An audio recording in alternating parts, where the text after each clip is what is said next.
What's up, everybody, and welcome back to another Pokemon Rants. When do you know those tough and bad times and the experiences that we go through are actually for the better? What did it create that wouldn't be there today if we didn't go through the pain? Unfortunately, you don't know until the future unfolds. But what we do know is we have to keep moving forward. Always wanting to get into the Pokemon play early on, but just out of reach with her mom's justified no, Ivy has come such a long way. From getting those special phone calls from her mom saying that I found her childhood binder, to looking at the unplanned events of the washing machine Charizard with a small digress into the MetaZoo tournaments, but now opening up her own card store, Trading Card Garage. Perhaps the no from her mom at the early age was just the fuel she needed now to skyrocket to new levels. Today, we'll be diving into the what, why, and how all of this unfolded and much more. So join me in a warm welcome with Ivy as we park our attention with her and the Trading Card Garage. Ivy, welcome to Pokemon Wonder. Hello. Thank you for having me. Yeah, it's a pleasure. It truly is. As I said before, I really appreciate your time. I'll say it a few times here today, but it's really important, and it's something we never get back. It's something that we donate to so many people, and the fact that you're here with us today, I'm deeply grateful, and thank you so much. Thank you. Yeah, I'm excited. I'm excited to talk, and I really don't. I don't do podcasts. I mentioned earlier, I really don't. It's not that I don't like to go on camera. Well, I guess it's a little bit of that, but it's just like, I don't know. I'm not that type of person to just put myself out there, so this is fun. If it makes you feel any better, I struggle with it every week. Yeah. No, it's, one thing about me is I don't like to be comfortable. Yeah, and it's something exactly. that I didn't really realize until actually recently. It's I've never liked to be comfortable. I'm always trying to do things that are new or sometimes scary, but that could also be bad. Right. But that's right where living begins, right? Living the dream, as we said here in the podcast today. Yeah, it's definitely something that I wanted to do for a while. It's not like I was little and always wanted my own card shop. I think as you grow, you kind of, that changes. It evolves. It evolves, exactly. Yeah. But yeah. Well, let's kick it off. We always like to hear your origin story, and not just what did you do in Pokemon as a kid, but what got you on? What was that first maybe cartoon, the first card, the first pack? Give us the story. Yeah. So, obviously, when I was a kid, first gen. So, this is in, I would say, 1998, 1999, when I was a little kid. Okay. I remember we didn't have a lot of money growing up. We grew up in the worst part of Vegas. And I remember we had this little TV, tiny, little TV with the little, antenna things. Rabbit ears, And Pokemon would come on. It was a little messed up, but I would watch it, and it was this awesome show. And I just remember going to the kitchen and grabbing those little animal crackers, the little... Yep, in the yellow box. Yeah, those. Yeah, with the string. Grab those. Yeah, and with milk, and I would just eat them, dip them as I'm watching Pokemon. That's my core first memories of Pokemon. I love it. Yeah, and I'm just on the floor with this little jacked up TV. But that was really the beginning of it. And back then, we didn't have internet. We couldn't communicate with other people who enjoyed the things that you liked at that time. It was just really, if you liked it, and you saw it out in the store, you would buy it. You would kind of gravitate towards it and just collect it, on your own. Yeah. Not influenced by anyone. It was just something that you wanted to do, So that's kind of how it was for me. And when I would go to the store, I would buy Pokemon. I would see the packs and I would buy them. I didn't know how to play. I just wanted to catch them all, pretty much, as cheesy as that sounds. I wanted to get all of them, especially that Charizard that I never pulled. Base set? base set. Yeah. I did pull the Dark Charizard in Japanese. I remember pulling that. I don't remember what department store it was. It was either like a Kmart or a Walmart. It was something like that. Yeah. But I remember pulling it like before even getting to the car. I was like opening the pack. I remember just like trying to follow my mom, and I pulled the Dark Charizard, and I have it. I got it encapsulated. I hate to say graded because obviously it's going to get a low grade because it was my childhood card. It doesn't matter. But it's not the point. So I got it encapsulated, and I have that. And then I also encapsulated a Brock's Ninetales, the from the Gym Japanese Challenge. Yeah, Gym Challenge. Mm-hmm. Yep. I opened a lot of Japanese, which is interesting. I've talked to a few friends, and some of them were mentioning, I opened, this over here, like opened more, mainly, English or Japanese. And in Vegas, there was a lot of Japanese in Vegas. Like my binder was probably like 80% Japanese. Really? Yeah. Oh. Yeah, it was funny. It was You and Elise were the same. Oh, really? Thrifty TCG. Yeah, she was just a lot of Japanese. Really? When she was, that's cool. which was surprising to me. Where did she grow up? I don't recall exactly where she was opening some of those packs, but yeah. And there's some people. I think I was talking to Basic about it, and I think he said he opened mainly English in Chicago. It's typically what you'd hear, Fossil, Jungle, that kind of stuff. Yeah, I mainly open Japanese. I don't know why, but and then I would in my binder. It's funny because now that I'm into like buying collections and stuff, I could tell when a binder is an original binder, right? Yeah. Like versus like something that was kind of put together, trying to make you look special. Yeah, trying to make it look like they're so funny when I see these. I just already know this, but it's really fun to see. Like one common thing between these original binders is that you have those like random little outcast cards like way in the back of the binder that don't make sense. I had a little bit of Yu-Gi-Oh. I think I had one pack of Yu-Gi-Oh in the back, and some My Little Pony. I think it was. It was something like that. It was like wrestling and just random stuff. Yeah, and then some tops. Yeah, I was gonna say, have some tops or some Series 1 stickers or something in there. Right? Exactly. I had some tops. The tops were a total accident. I remember my mom. I don't know if she's just like really not impatient or anything, but I mean, so when we'll go to the store or whatever, I'm like, Mom, can I get a pack? And she would say, no. But then she would say yes, like right when like the cashier's like done like ringing everything up.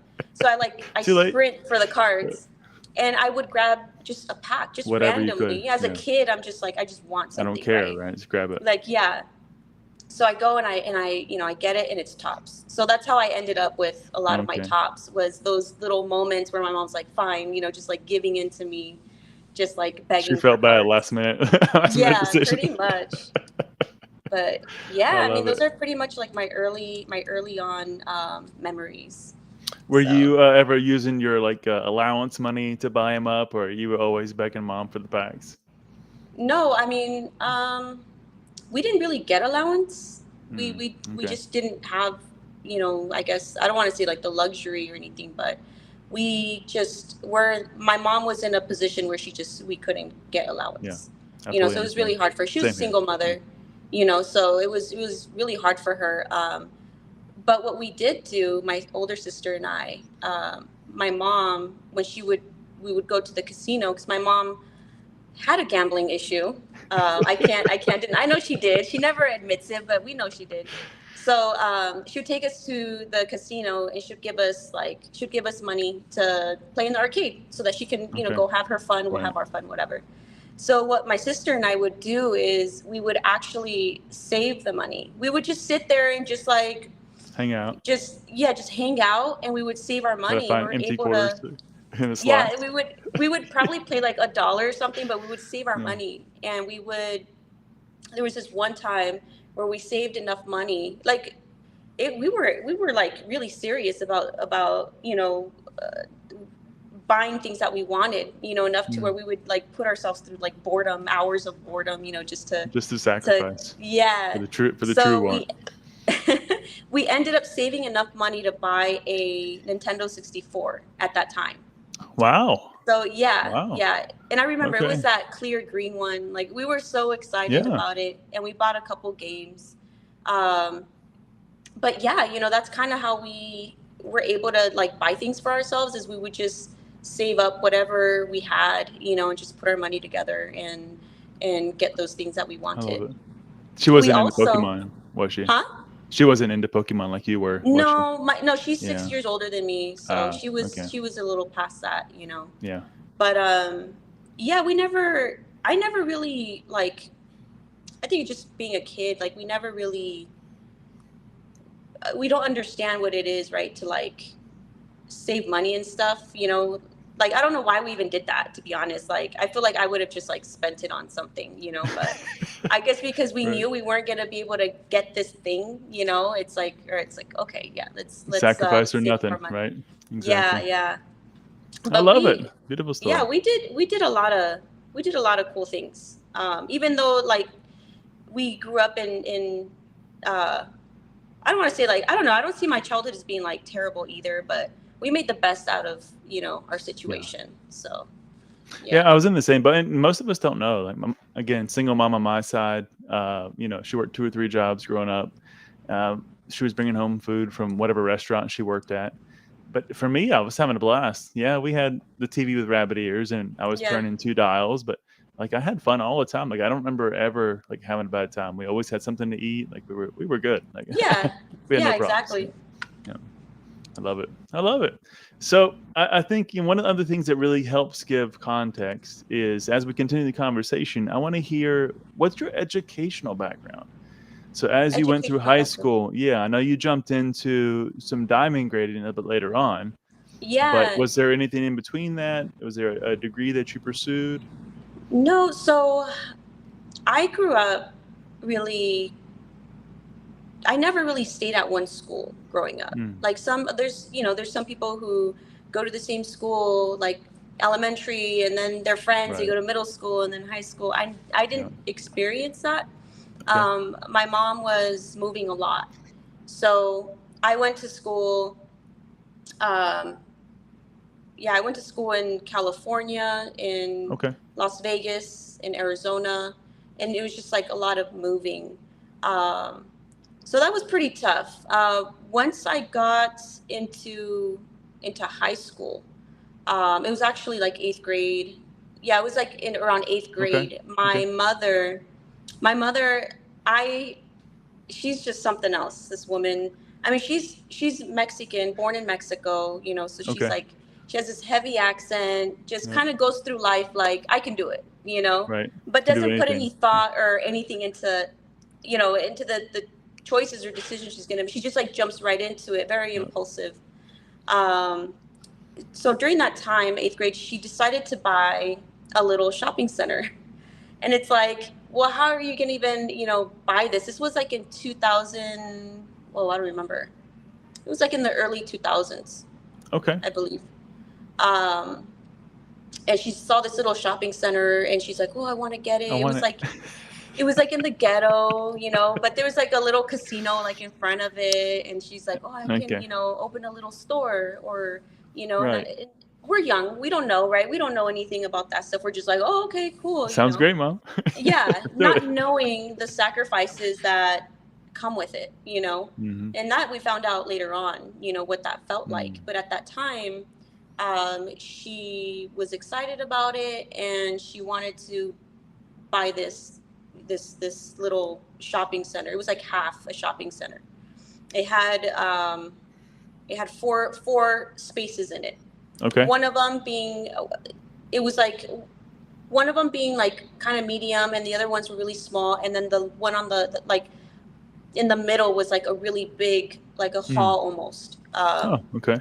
I don't remember the square footage of it, but so she ended up buying that, and she opened up her little convenience store on the very corner of her little half shopping center, whatever she bought. That's huge just to get started at that point. Huh? That's huge just to get started up to that point. I mean, Yeah, just and open a this is store someone, and yeah, my mom, she has no education, very just go get her. impulsive, Yeah, just jumping yeah, into get it something done. because she wants to do it, right? Yeah. So she opens up her store. She gets all her things for it, her machines for the drinks, and we start working. We're working. I was about 15 at the time, actually. I was like 14, 15. Okay. And we started working, and she was alone doing all this by herself, so it's just her and her two girls. And well, at that time, my youngest was born. She's from a different father, but she was a baby at that time. But yeah, it was just a lot of work. It was so much work. I was Is that working the Valentina? register. Huh? Valentina? No, Is that her name? that's Isa. Isa. Isa. Yeah. Yeah. So no labor law, Mexico. I'm reading the chat.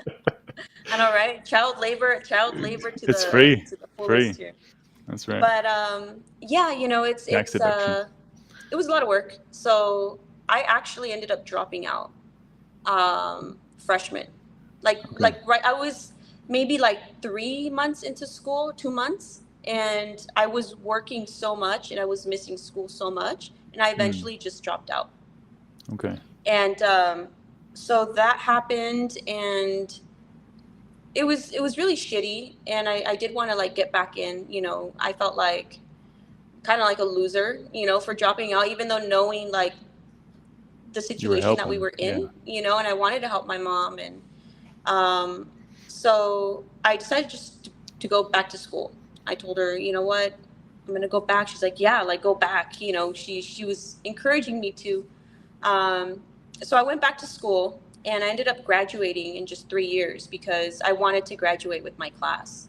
So I did community service. I did all the summer school. I did all the extra English. I had double English, math. Everything was doubled on me for those 3 years. And my senior year, I had honors classes on top of that. And I ended up just graduating on time, and I was able to get through it. After that, I wanted to go to Nevada State. I was looking at the Art Institute. It's like a private institution. I wanted to go originally for like programming, like web design, stuff like that. I'm familiar. We had one here in Charlotte. Yeah. Okay. Yeah, that's cool. It was really cool. I even took I took a whole like a tour of the campus and everything, and we sat down and gave all the paperwork and everything, and it was like 50 grand. It was like a lot. Yeah, a year. Like it was crazy. Yep. And I was just looking at my mom, like she was gonna sign for me, and I'm like, I just can't do this to her. Like I can't put this responsibility like onto her. Like what if I like F up and I don't graduate, and like we're stuck with all of this? And I got scared, and I told her no. I told her no, like I can't have you sign this. Like this is just too much. So so we ended up leaving the office and everything, and kind of just got into the workforce from there. And my first job was at because I would love to draw. I love art. I love all those things. And so I was like, well, let me go check out Michael's, that arts and crafts store. I was like, let me check this out, because I like drawing. I like being around that stuff. So I got hired. That was my first like little job. It was cool. Met a lot of cool people there. And like it just kind of stayed there for a year. Huh? It unfolded from there. Yeah, it kind of went from there. I got into art pretty heavily during that time, and I decided to get an apprenticeship at a tattoo shop. So I met an artist. She went to Michael's to get some sketchbooks, and I met this artist, and I showed her some of my stuff, and she's like, why don't you come to the shop? Like I will, you to check it out or whatever. So I went, and she introduced me to the team, and that's kind of like where I kind of changed directions with what I wanted to do. Okay. So I got an apprenticeship and I started tattooing for a couple years, and it was a lot of fun. It was a lot of fun. It was something that was exciting, but at the same time, I felt like, I don't know, it wasn't my passion. It wasn't a passion of mine. I Right. just really enjoyed it. You enjoy Um, art, but not tattooing, perhaps. yeah, I mean, the tattooing was fine. It was more like the lifestyle that they had that Yeah. I didn't I'm really familiar. like. Yeah. Because I was like 18, 19, and they would do these promotional things at a lot of clubs here in Vegas. They would do a lot of like those promotional things to promote their Yep. business and all that. And sometimes I wasn't allowed to go to these places because I was 19. And so they got me a fake ID. They got me a fake ID to be able to go, and sometimes I wouldn't need it because if I went with the team, they would just like assume, Yeah. Yeah. You But were old enough. they Yeah. got me this ID so that I can go with them. So I was like in these scenes that I just really like didn't care for. Like it was just really, it was just not my thing, like being in those scenes. I understand. Yeah. So I decided to leave, and I started. They were okay and everything. It was all. It just wasn't for me. So my mom was working at a check cashing store at that time, and So she stopped the when checks business, were a and then thing, huh? when she stopped the business, and she shut down the whole She did shut shopping down the center. Okay. business. Yeah, Okay. she ended up shutting down because the casino in front of her kept like calling the city on her because she was actually having like big parties in that hall that she had. She started renting it out for like big parties, like weddings and like quinceañeras, just everything. And the casino has an event hall, so they were like Oh, they were mad because she was supposedly like taking taking away business, money. Yeah. and Okay. because she didn't know any better, she didn't know she had to have these certain permits and things like that. And so once they kept calling, I guess it's like the Probably a city, I state. guess, Yeah. or City the or state. state. Yeah. Yeah. Yeah, they slapped her with some fines, and she was trying to pull all the paperwork, but it was just tough for her to Okay. just keep that up. So she eventually just gave Shut it up. down. Yeah, and she ended up selling the space, selling the Okay. shopping center. Um, so she gave up. She pretty much gave up that whole thing and got into work, and she Okay. started working at a check cashing store. She actually already worked there in the past, so her boss like Okay. just gave her a job Easy afterwards. hire. Yeah, Yeah. because he knew Yeah. her. So she's like, "Why don't you come work with me?" And I'm like, "Okay, all right, fine. I'll go work over there." We ended up like not working together. I worked at a different store, and she was working at another. But I was still tattooing on the side on my own Okay. time, and I was working at the check cashing Hmm. store. And at that check cashing store, we're dealing with a lot of money and stuff like that. And at that time, gold was actually really, it was booming at that That's on the time. rise. Yeah. Yeah, it was, people were all into it. People were just selling their gold. It was crazy. And my boss at that time, he had a gold buying permit. So he had that on all of his shops. And we had to learn how to buy gold and Wow. silver. And we had to learn how to test for fakes and all those things. We had to do acid testing, magnet testing, like everything that comes with gold buying. We had to learn how to, Wow. Very interesting. calculate weight, troy ounces, all those things. Like we had to learn that. And it was really fascinating. I actually really, really enjoyed that part of the business. That was my favorite part. Every time people would come in with like a bag of junk, I would just like love going through it. Yeah, I'm like, yes, and then I'll like send, and a lot of the other girls that were working there, they didn't like dealing with the gold. It was just too tedious. They just weren't into it. So we would trade. I would go deal with this customer with this bag of junk, and then they're just over there just cashing checks, just doing, Right. whatever.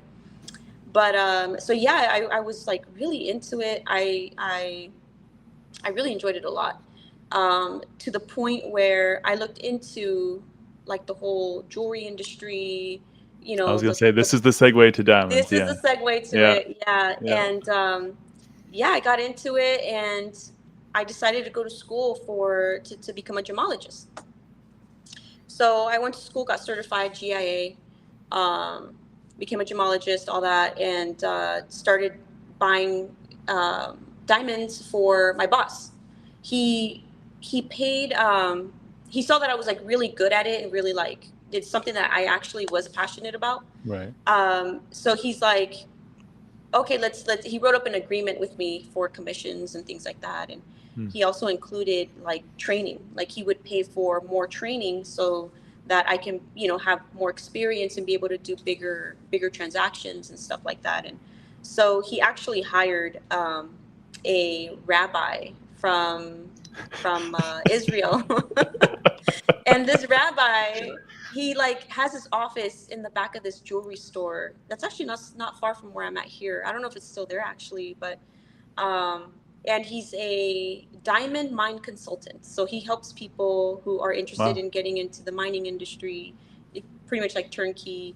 So anyways, I'm like in this back room, with this I love rabbi, this.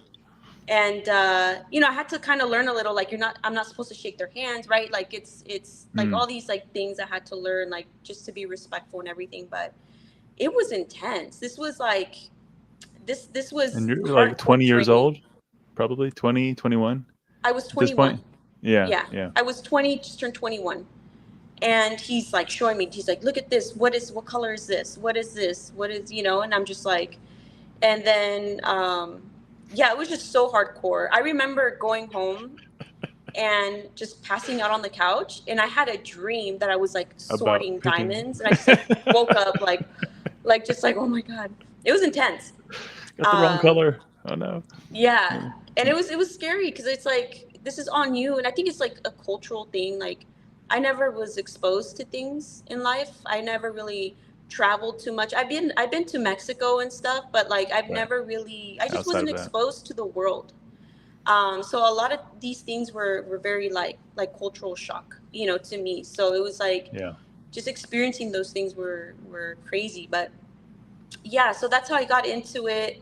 I started buying diamonds, um, and gold and all those things. And my boss, he said, you know what? He's like, I kind of want to open a gold refinery. And I Hmm. said, yeah, let's do it. Like I'm like, you have all the support, it's like you have everything you Right.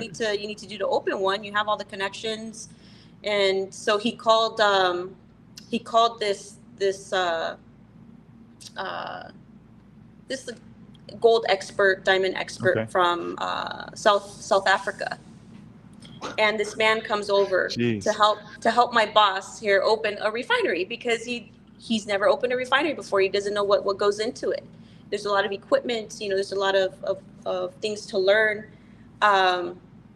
So that's how I got in. That's how I was like in the diamonds, and we opened up we're in the wrong industry. Yeah. We Exactly. opened up the refinery, and I was pretty much in charge of the whole diamond department side, where customers would bring in like kilos of gold. Like it was Wow. ridiculous the amount of money that was, coming in. And so what I did was, originally we were removing stones by hand with tools, but it's Hmm. really difficult because you can easily crack a stone, you Yep. can damage Damage it. something. Yep. Yeah, so it was really important that we were able to extract these stones in a very safe but also fast manner Yeah. because Reproducible. it, Yeah. yeah. So the same guy, we hired a chemist, and he taught me how to pretty much liquefy gold to extract these stones.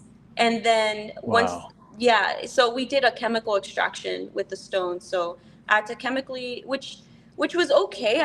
I didn't really like messing with the chemicals. They're just so strong, and I had to Yeah. like wear like the Where? whole, Yep. You have to say it was just like something that I'm like, okay, I don't want to do this. Like a little this too is far. A like, little too. this is Let's a pull little back. too far. Yeah, I'm just like in this whole thing. I'm just like, oh gosh. But I did it.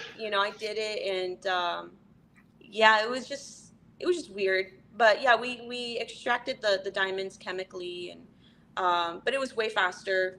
Yeah. On top of Safer that, I too. had to sort all the stones by size, color, clarity, Hmm. all that good stuff, so that when I would go and sell them, they're already I can get a better price for them. It's kind of like cards, you know, like if Yep. you have something super minty, like you're not gonna put it mix it with, you know, played cards or whatever, you know. You Hope want to not. keep, yeah, it's like it's kind of like that. You want to sort it out, get all like the good stones and stuff. But yeah, that's where I got into with the diamonds, and it was a lot of fun. The only stones I bought as a trophy were Evolution stones on the Game Boy. But yeah, it was a lot of fun, and I did have a passion for that. I really did. It's just I got out of it when I had my son. Okay. I had to step out. Yeah. So that kind of got Nice. me out of it for a couple years, and that kind of brings me to where I am now. It's like when I moved to New Jersey, and then I came back, and that's when my mother she actually found my binder when I was in New Jersey. She told me about it. And okay. that's when I it started happened. looking into cards. I bought some packs too. I bought some first edition fossil packs for like $35-$40. Wow. Okay. So I was able to kind of. 2019. That was in 2000. That was like early 2019. Okay. Yeah. Yeah. Awesome.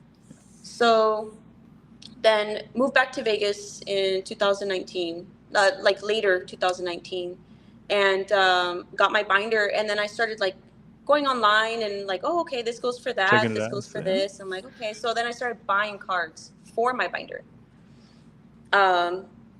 And then I started buying like modern stuff. I was like, oh, okay, Pokemon's still a thing. Okay, cool. They Let make me. these now? Yeah, I'm like, let me buy some modern stuff. So yeah, I ended up buying some modern packs. I think it was like Cosmic Eclipse and some other Okay. stuff. I started opening. I was like, oh, this is actually, the artwork in this is pretty cool. Cosmic is just such an awesome set. It's a good set, yeah. So I think that, you know, that really helped to get me back in. And then I looked into the Japanese. The modern Japanese is actually what really got me back into like got me into like the modern, is because it was already so nostalgic to me, since I pulled a lot of Japanese when I was a kid, that the Japanese modern really like kind of stood out to me. What was out at the time? What was It hitting was, in so 2019? what I Shining Star went V, crazy or? for, it was Tag Team All Stars, the little gold Okay. boxes. Yep. Those, Yep. yeah. Yep. So I bought, I don't know how many of those I bought, but they were like $60. Yep. But yeah, I bought a bunch of those, opened them up. My best pool was the greens exploration. Yeah. Yep. Is it that one? You guys chat? I think it's Greens Exploration. It's the one where it has Squirtle like on the side. Yep. That was a really cool one. That was probably my best pull from that set. But yeah, that's Awesome. That's how I got back in with that little binder, and it just kept snowballing from there. You know, started making content. I was like, oh, there's a community on here on the internet. You know, you start searching, you're like, oh my goodness, like there's a whole world of Pokemon here. I didn't even realize. Yeah, I was like, whoa, you know, this is so cool. So I started, like, my first post was like, I think it was like a little Pikachu or something that I posted. Mm-hmm. And it got like a little likes. I was like, oh, there's other people that like this too. Okay, let me post some more. And yeah, I kind of went from there. And then I started selling. I started selling cards of my collection, my childhood collection. I started selling. You sold like 80% of your collection to fund your channel, right? Well, I sold 80% of my collection to buy more Pokemon to open, which was stupid. But it's like I the only thing, it's like I'm so glad I saved that Charizard and that random Brock's Ninetales, because it's like at least there's like a little there's piece, something left, you know, that I have. But yeah, you know, it just kept snowballing, kept buying. Then I just started buying collections. And when I found out about the grading, that also sparked something. Yeah, and that was something special. Like, yeah, because I was already in like the whole diamond grading thing. Like I would send diamonds in to get graded by GIA. So like I was already doing stuff like that. So when I found out that you could actually grade cards too, I was like, okay, hold on, like Pokemon and grading, like it was dangerous. It was very dangerous. But so I started buying collections. I bought a bunch of Japanese hollows and just a lot of cards that I liked. It wasn't really cards that I felt like were going to do well in the future. And it was just like, oh, I like these. I'll grade them and I'll just sell them. You know, it wasn't really anything more than that. Right. But yeah, so once I found that, I started buying a bunch of minty, you know, Japanese hollows and stuff, and got a nice submission in. I think it was like 65 cards or something. Yep. And I submitted those, and it was like $8 per card at that time. Before the prices, like it was like right before those prices just went crazy. But yeah, I was able to get my sub in, and didn't see it for like the next 16 months. It was insane. I was just like, okay, you know. But you got it back at a perfect time, right? I got them back when the market dropped, so it was oh, great. No. Yeah, at that time everything was like tanking. Like when I got them back, I was like, oh shoot. But at the same time, it was just like, well, I got them so low that even with the market dipping, it didn't matter. It didn't affect me. But yeah, that was my first like PSA, experience. Max Wolf says, my heavy played childhood, collection will be buried with me. I hear you, buddy. There are some cards I would want to get buried with, and that Charizard is one of them. But I actually sold most of my collection. I would say 90%, probably more of my collection is gone. I remember you flipping through the binder. I remember looking through you, just like flipping through the pages and talking about the cards and earlier. Yeah, but I even like the collection that I built during COVID, like the new collection, all of those things, I just let it go because I felt like I had to before opening the shop. I don't know. It was just something that I felt like I needed to do because it was so hard to switch my brain from collector to like just business. And I felt like for me personally, I couldn't really mix the both too much. Because I want to keep everything, like if I buy a collection or something, it's like, oh, it's all mine, it's all staying. It's like, no, I have to be able to let things go. So what I did was I let go of my main ones. And after I let go of those main ones, not talking about my childhood Charizard's like always going to be with me, but like just other stuff that I really, really like enjoyed, and letting them go just made it easy for me to let everything else go. Yeah. So, and it was something that I was talking about with a friend of mine, and it was just like sometimes I feel like, I'm sure it's not just me, but I didn't want like my collection to be my identity or like define like who I am as a collector, or you know what I mean. So that was like another reason for me to just feel like I can let go of this, that this collection isn't me, like, you know what I mean, like it's you can always, and I didn't have anything crazy. These are things that I could get back if I wanted to, but they weren't Illustrator, like, Pikachus or anything. No, nothing like that, So yeah, it was just like, all right, you know what? Yeah, I'm just gonna let it go and just try to switch my brain a little bit, And now when things come in, they're amazing. I would say most things. There are some things I did actually hold on to, but I would say 99% of everything that comes in, I'm ready to just let it go, sell, flip, whatever I can do. Yeah, now you have a different set of responsibility, so it changes things a lot. But what a beautiful story, and what I see really at the foundation of all of this, Ivy, is one, the willingness to do the work, to jump in, which I can hear comes from your mom as well. Like, okay, whatever, let's do it. Let's go get it done. Two, being passionate about what you're doing. So whether that was really enjoying, because I see that bag of random jewelry like a collection. That's a good correlation. Exactly. Like, you just it's love like a binder. You don't know what's inside. You just gotta look through it and see what's there. So it's just so much fun.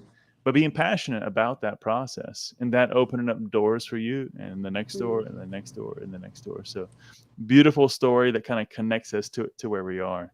So we're gonna dive into that. But just before we do, let me just give a little bit of respect here to the people in the chat. People have been hanging out with us for a little while. Much appreciate everybody. I saw some Zard lurking in there early on. Good to see you, Zard. Crystal's in the house. Crystal, I'll get you that emoji. Don't worry. Mystic's in here too. iFOMO, Trainer Glenn. Thanks, guys, for showing up. Appreciate your support yesterday too. Chef's in the house as always. Appreciate you, Chef. Navy Station showing up, always supporting. De La TCG's in the house. KYKYJYKY. I said it this time, man. I said it. I did it. Yet Roberts is in here as well. So if any of these are some of your people, let me know. Basics here, of course. I know that's one of yours right there. I've never heard of him before, but he sounds familiar. Thrifty's here as well. Good to see you, Thrifty. Boondocks here. Ryan Tran's always back there supporting Quilly. Really appreciate everybody joining in. Fat Belly Collects is in the house as well. Good to see you, Fat Belly. Thanks so much. Max Wolf's in the house.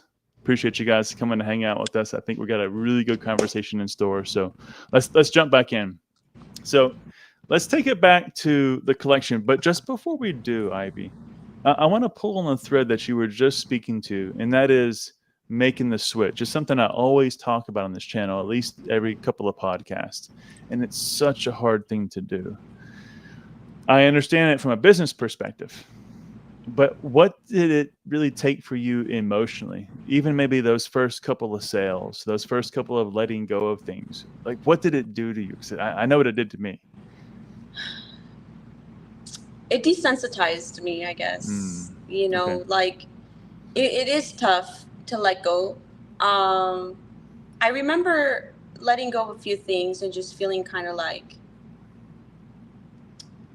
what I can't really describe. It was more like did I just like mess up? Like if you just made a mistake, you know, but you know, you didn't, right? Almost like seller's remorse. Yeah, like that. But it only lasted like 2-3 days. And then it kind of started going away. But yeah, I mean, I think the hard part is identifying that what's the word?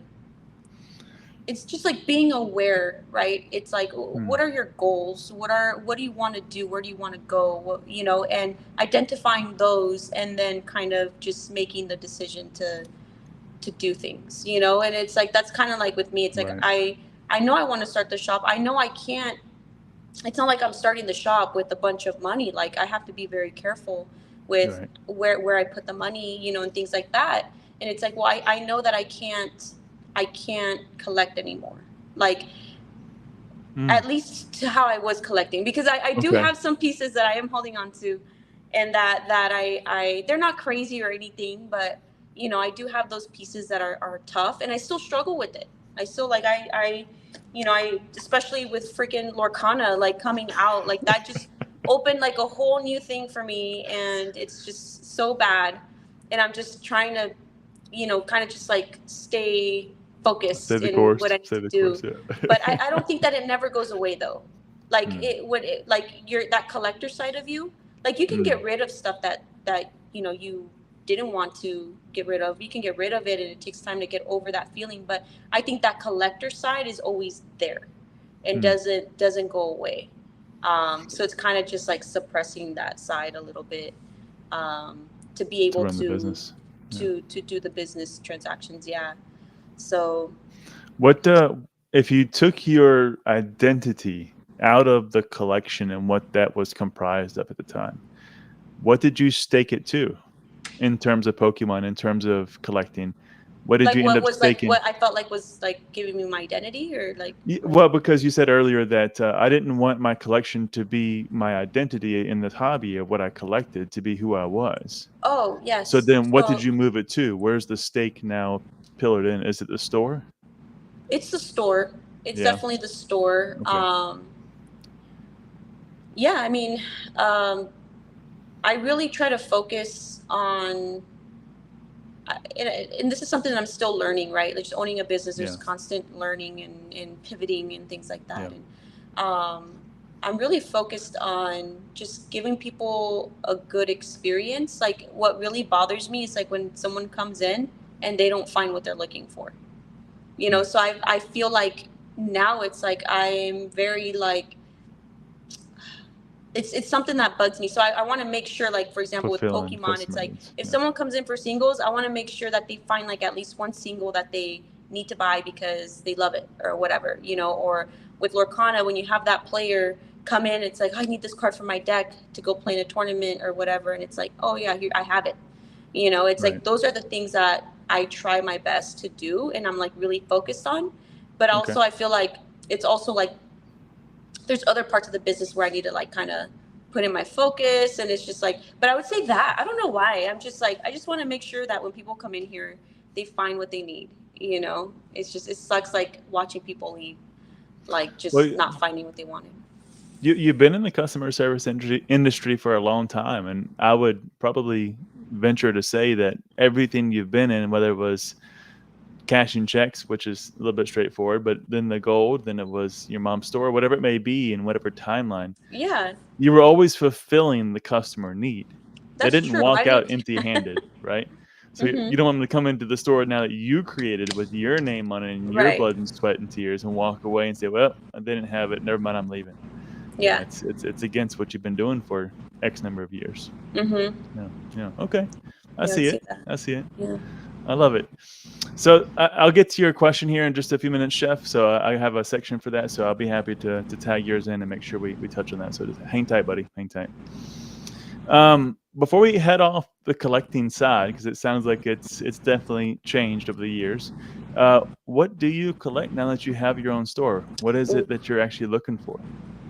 Oh man, with Pokemon, I feel Or very any of them? content with my little childhood cards, you know. Okay. And because I let so much go,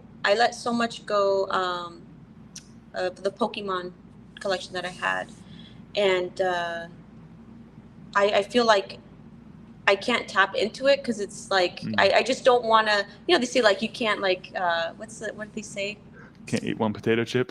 No, there's a saying. It goes, you can get like high off your own product or something like Right. that. I don't know. Exactly. Yeah. Yep. That's It's like it. I don't want Yep. to do that, but it's so hard with Pokemon. I've been really good because I feel like I've been able to make that switch with Pokemon. It's kind of like I've been doing it for a while and it's kind of there. But now that Lorcana came out, actually, I was looking into Lorcana before it came out, like way Oh, before it came out. I was okay. like reading about it.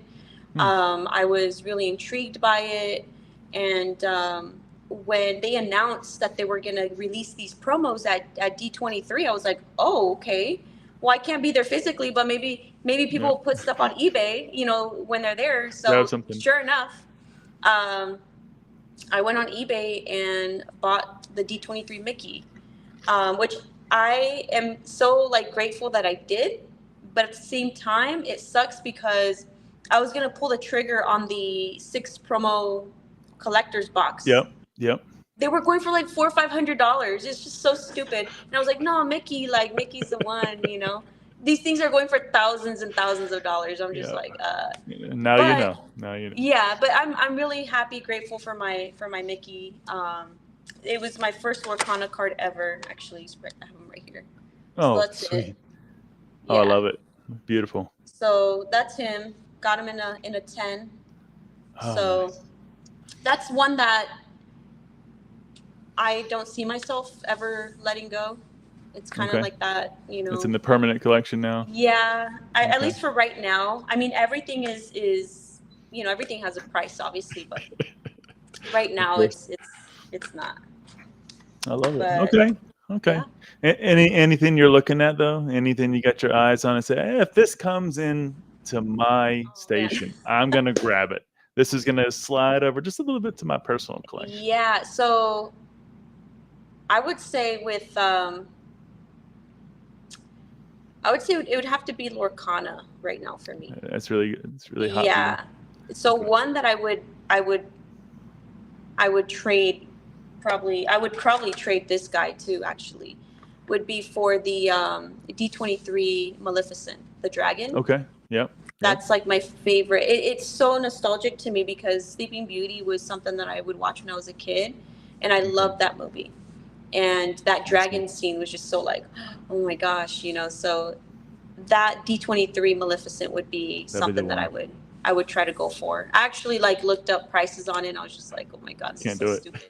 I don't know if I should get this. But yeah, it's been actually someone on the chat.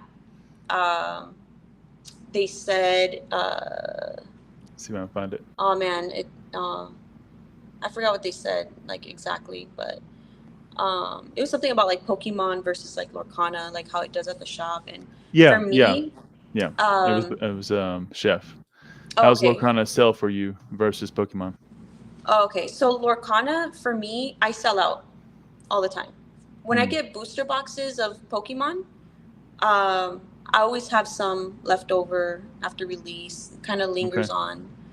But with Lorcana, I sell out. And I'm not even ready to do pre-orders. And my customers are like, can I pre-order right now? I'm like, well, I haven't, announced it. Please. I'm like, okay, fine. Like, okay, I'll let you pre-order, and it's just really cool. Like, for the last set, which is Ursula's Return, I didn't make any announcement about my pre-orders. My customers just came and just bought me out. Talking. Yeah, and then plus the events that I have here, especially when we do drafts and stuff, we go through cases. So with Lorcana, it's been really, really good. Did you get better allocations now that we're kind of on the topic? Because I know Lorcana allocations were quite low early on. And obviously Pokemon was a bit better. So is your numbers equivalent now, or do you think? No, they're better now that I'm an official. Well, I'm an official Lorcana store now. Okay. So with that, my allocations are pretty much whatever I ask for, I can get. Okay. It's just what I can, how much I can, afford in a sense, So with this set that's coming out, the next one, the 5th set, I pretty much doubled the amount, which is pretty cool. I mean, it's a little scary, right? It's around 20,000 that I went up to. Yeah. For this particular set, but I feel confident. Just the way that things have been going, I feel confident that I can move it. Because that's another thing. Is like I don't want to just overbuy for hype or things like that. It's like I have to be really smart. And the fact that I was able to grow such a large Lorcana community here that is just absorbing this right without any help of promoting or internet, I feel like I can now jump into that next stage, with it. Yeah, I know those bigger allocations get really scary. I always listen to Rob, for example, at RNG-Gamez. Shout out to Rob. And he's always talking about whatever the next thing is that he's buying, 60, 100 grand of. And he's just like, I can't even imagine like getting to that. That's so scary. Yeah, just hitting this right now is like, it's scary. You know, it's a lot. But I get it. Fully understand. Yeah. I saw a couple comments. Yeah, no worries, Ken. Happy to help you out, my friend. Send them out today. So let me know. Make sure that they're exactly what you want, my friend. I think Dela had to step out. No worries, Dela. We'll catch you later, my friend. And we see Brad says, don't get high on your supply, right? But you gotta get high on somebody else's supply. I have like all these packs right here. I'm like just like staring at them. Like, it's so hard. Oh, not gonna lie though, like when it's late and I'm just like putting some stuff away because I got broken into. I don't know if you know that, but I got about a month in. Yeah, no, it was like a week before I even opened. Like it was. No. Yeah. Oh. But I'm like I still have a little bit of like, I don't know, I'm a little traumatized, but I will sometimes put some things away, like higher end stuff I'll put in the back, But during that time at night when I'm like putting things away, it's like I pass by the packs and I'm just like, oh man, I'm just like, just open one couple, pack. right? Like, I mean, yeah, just get my fix real quick. Like, but yeah, it's hard to walk by the packs and not open one. I fully understand. Ivy is the GOAT. That's right. Good to see you, Skater Nesto. Thanks for stopping by.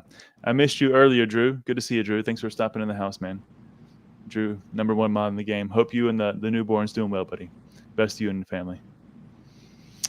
All right, dear. Well, one thing I do want to speak back to and help me connect it because I didn't quite see where it came from, but yet I feel like as I watched your story unfold, it was such a key difference. And we'll dive into more on the business side later, but the art. You mentioned it earlier. You said, I loved art. That's why you went to Michael's. You obviously got into tattooing, which then is a whole nother type of style of art It's a and whole, how you would, yeah. yeah. So it's a whole thing by itself. But did it come somewhere earlier than that? I know your sister actually is an artist, or she was an Yeah, artist. my younger sister, she's going to school. She goes to UNLV for art, Okay. and she actually did. I don't know if you can see. She did all the artwork Yeah. that's in the shop. She did We that. Okay. actually, yeah, we kind of collabed on it. I did the background. I did more. I'm more like just like free flowing, just making shit up, like organic stuff. And she's more like technical. Like she can do any Okay. character and just spot on, you know. Um, so we kind of did a collab. I did the backgrounds, so I used the spray cans, and then Yep. she came in with the brushes, you know, and it was fun. But she, I feel like I kind of left that side of me a little bit because I'm not like Okay. urging to like draw or urging to paint or do things like that. Um, but it Mm. is definitely still a part of me. It is still a part of me. It's just not something that I personally want to like get back into. Okay. I just don't think I have like the I don't know the skills anymore. I feel like I lost I lost my I skills. disagree. I But disagree. It's there. but yeah, my Wouldn't bite. sister's really good. She did that. We actually collabed on. I have a big giant Gengar, and Yeah, I've seen it. Yeah. it's like Beautiful. 8 feet by 6 or something like that. It's massive. We're just like, oh, let's do like a wood cutout. We've never like worked with wood before. Like we have no idea, Mm. you know, what we're even gonna use. But we went to Home Depot, and we found these giant like sheets of plywood or like wood, Yeah. and then we're like, whoa, they have so many different kinds of sheets. It's like, what is this stuff, you know? So we started looking at it somewhere in like for like interior, exterior. So we didn't know what we were doing, but we bought these sheets, and she created this giant Gengar like stencil out of like old boxes that we just broke down and taped together. And then we cut them out and we put the plywood together, and it Yeah. actually looks amazing. It Like looks stunning. it Yeah. looks like it It's was like amazing. Yeah. professionally done, It's but like we did. 3D and everything. Yeah. I Yeah, love it. Yeah. Yeah. yeah, and we bought like this little jigsaw thing because we asked someone like, "What do we need to cut? You know, to cut the wood?" They're like, "Oh, you need this." We're like, "Okay." So we Right. have like Yeah. this jigsaw. We're just like, you know, trying to make this That's thing. awesome. Yeah, I don't know if you And can it's see it. Let me see. You yeah. can Turn see him. it. He's Yeah. right Go ahead. there. Oh, I love it. Yeah, That's bigger than life. he's Bigger than huge. life. And I asked the question about the art because as I watched, for example, what you were doing early on, whether it was the Gengar pumpkin, a Lugia drawing, like whatever you were posting, I can see that was a part of what you were doing, or at least it was Oh a part yeah, of the yeah, family, yeah. right? Hmm. And then you would like post a collage of like evolutions packs that you kind of made like into a little poster, Oh yeah, or that's right. I you did totally the forgot about that. Yeah, 25th anniversary, Pikachu. Like you did all these little things that were a big yeah. piece of art, but then I watched you build the store, and then I watched you incorporate it. And Hmm. I thought that was a very important distinction between what you're doing and some other stores, for example. Yeah, you know, so one thing that I want to do, actually, I'm going to start it in 2 weeks. I really want to have a place where kids can come during the summer, especially during the Mm. summer. But we've done it at actually some card shows. But we did like kids crafts, and it's like Yeah, it's yeah. Pokemon related. Um, and we'd have these kids come in. I had like their little aprons, and they're just like painting their Pokemon, or we had other little characters that they can choose from too if they're not into Pokemon. But definitely art is a big part of me. Hmm. It's just like for me to do it personally, I'm not really like I understand. into that, but I think art is great. I think art is something fun and where anyone could just really just do it, you know, and it's like, well, who cares how it comes out? It's just like having a good time in a sense. So it's something that we want to do here is have workshops for Yeah. families and kids where they can just, you know, paint or do whatever crafting that we have available. But I did try it at a card show and it was really Did it popular. work out You know well? what's so, oh my gosh, I just remembered something. It's so funny. So, and I forgot when I think this was January. I think it was January, but it was the shop wasn't really quite ready, or was it? I don't know. It Is was that when very early on. you opened with Gary and you did the event? No, but it it was around that time there was a Soft card opening. show Yeah. that came. It's Okay. called Front Row Card Show. Yep. I recall. And I just wasn't ready for it. I had a lot going on. I think it was like during like around the grand opening, and it was just like I didn't have time. I wasn't very experienced either with card shows and stuff like that. But I bought these tables. I bought 2 tables, and I'm like, what the hell am I gonna do like with these tables? Like, I'm not just gonna go and just like put like crap on there. It's like if I do a card show, I need to have like my brand and just I want to make sure it's very like cohesive, and I have a bunch of product, whatever. I just wasn't ready. I had the tables. I did reach out to a couple people locally if they wanted to buy my tables, and they're like, oh no, like we don't want to. I'm like, oh crap. Like, all right, I'm You're really stuck with these tables now. So, it was during Halloween. Okay, it was in October. It was okay. So it was in October. It was before, and the store I was still working on it, floors and stuff like that. I did have product already. Because I did like a soft opening, so I was opened before the grand opening. November is when you did your soft opening. Yeah. Right? Yeah. So I did have stuff and everything. It was just too much. So I was like, well, what can I do? I was like, just thinking back, going to Collecticons and how like boring Collecticons are for kids, in my opinion, because when you go to these Collecticons, you see like the mothers sitting on the floor with their kids, like they're just bored. There's only so much you can do at a card show.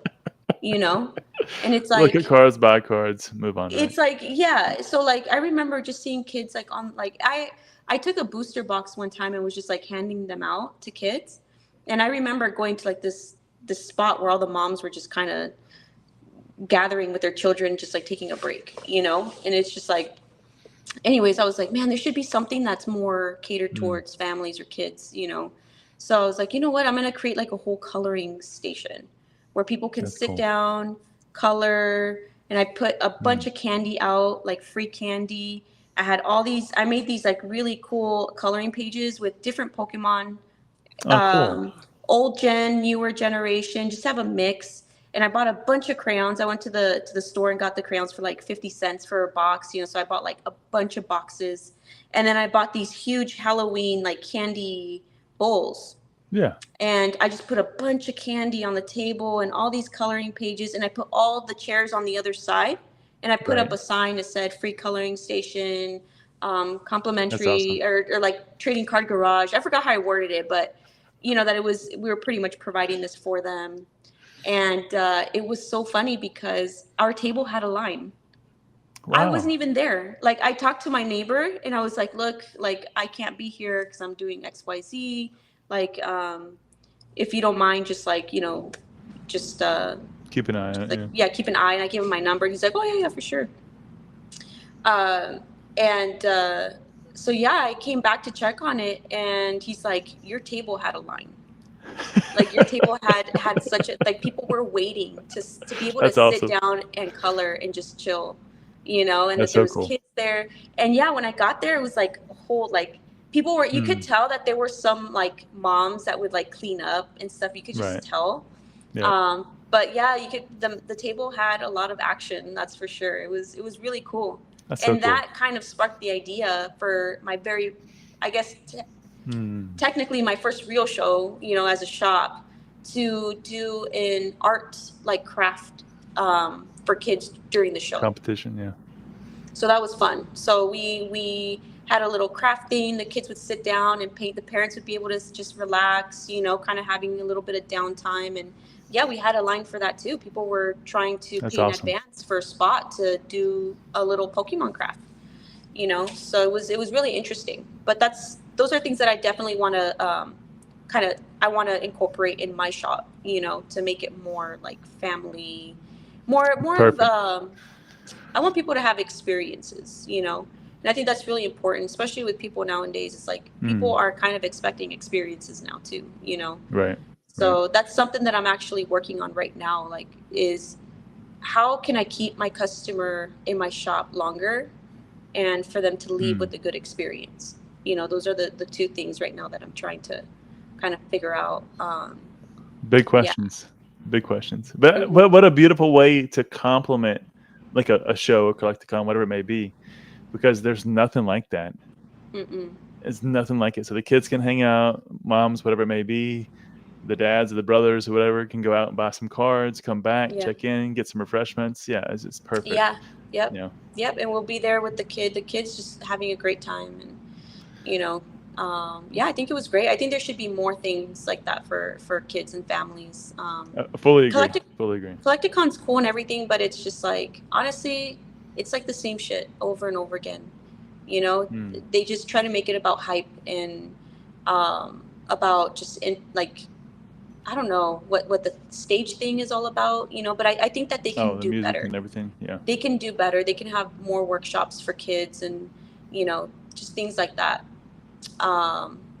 But yeah, it's not just Collecticon. It's every card show is the vending in general is exactly. Yeah. That's now how to monetize kids at Collecticons. That's funny. Basic. Shame. That's Card Party for you. I know Card Party. I'll be going to the next ones. I missed out on the first two, but me too. I'll see what Card Party's all about. I'll try number 3 myself. I was just telling my wife the same thing. I said I'll try for the third one. Yeah. But no, Crystal, going back to your comment, you know, I took my kids to Charlotte, you know, last year, and it's about an hour and a half. I was like, okay, let's go get lunch. Let's leave. It's like they were done. The only thing to do was go to the next table and want to buy more stuff. And it's like, okay, we're not going to obviously spend hundreds of thousands of dollars here. Let's go leave, have some lunch, and get out of here. So it's not the best for them.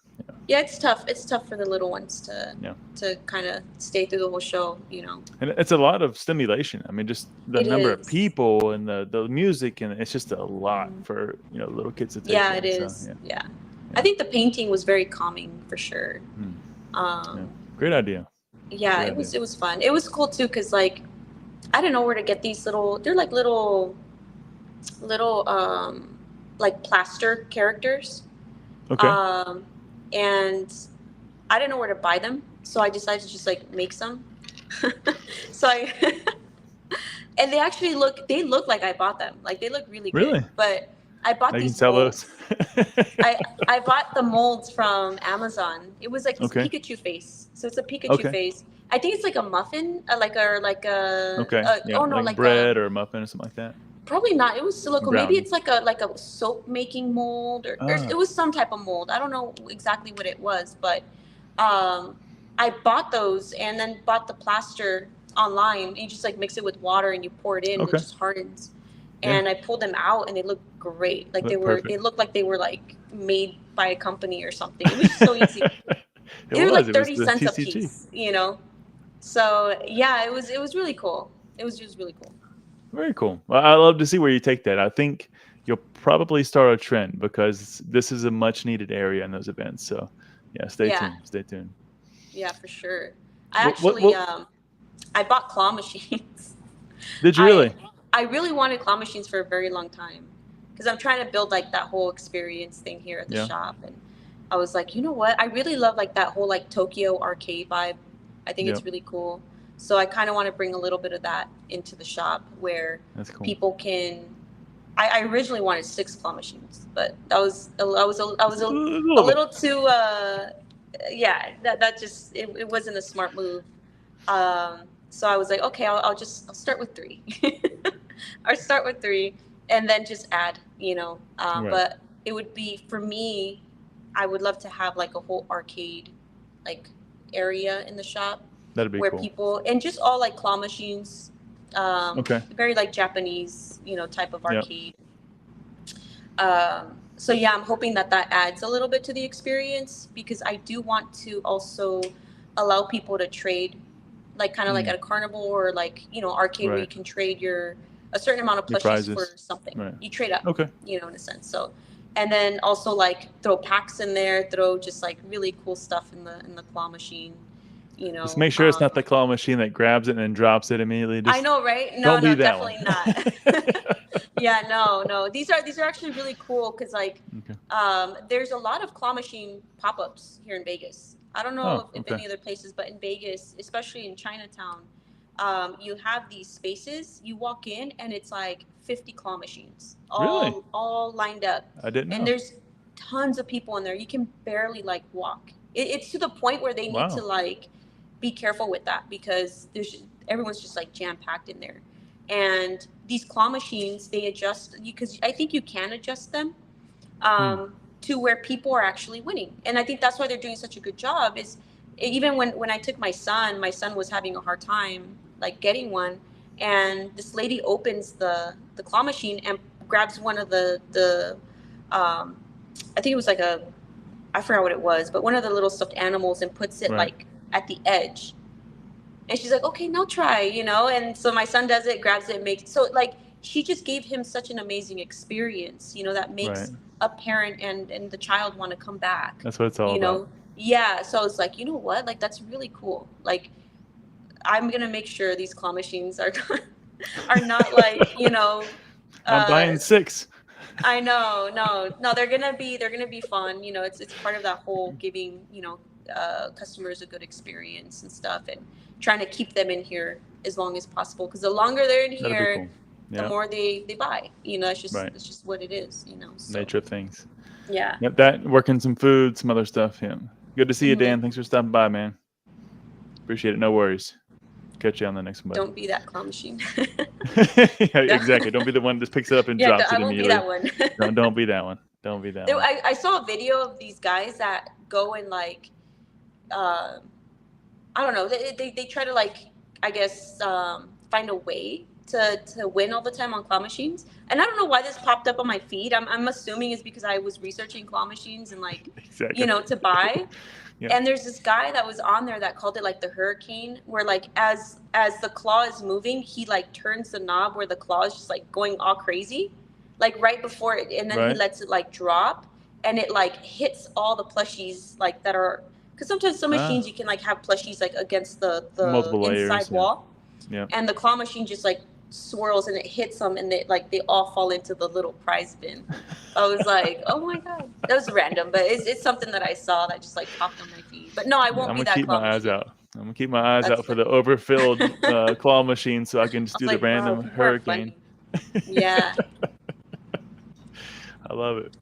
Well, you know, Ivy, I do want to go back a little bit, because one of the really interesting pieces of your story and your journey is your integration of diamond grading into the world of grading Pokemon cards.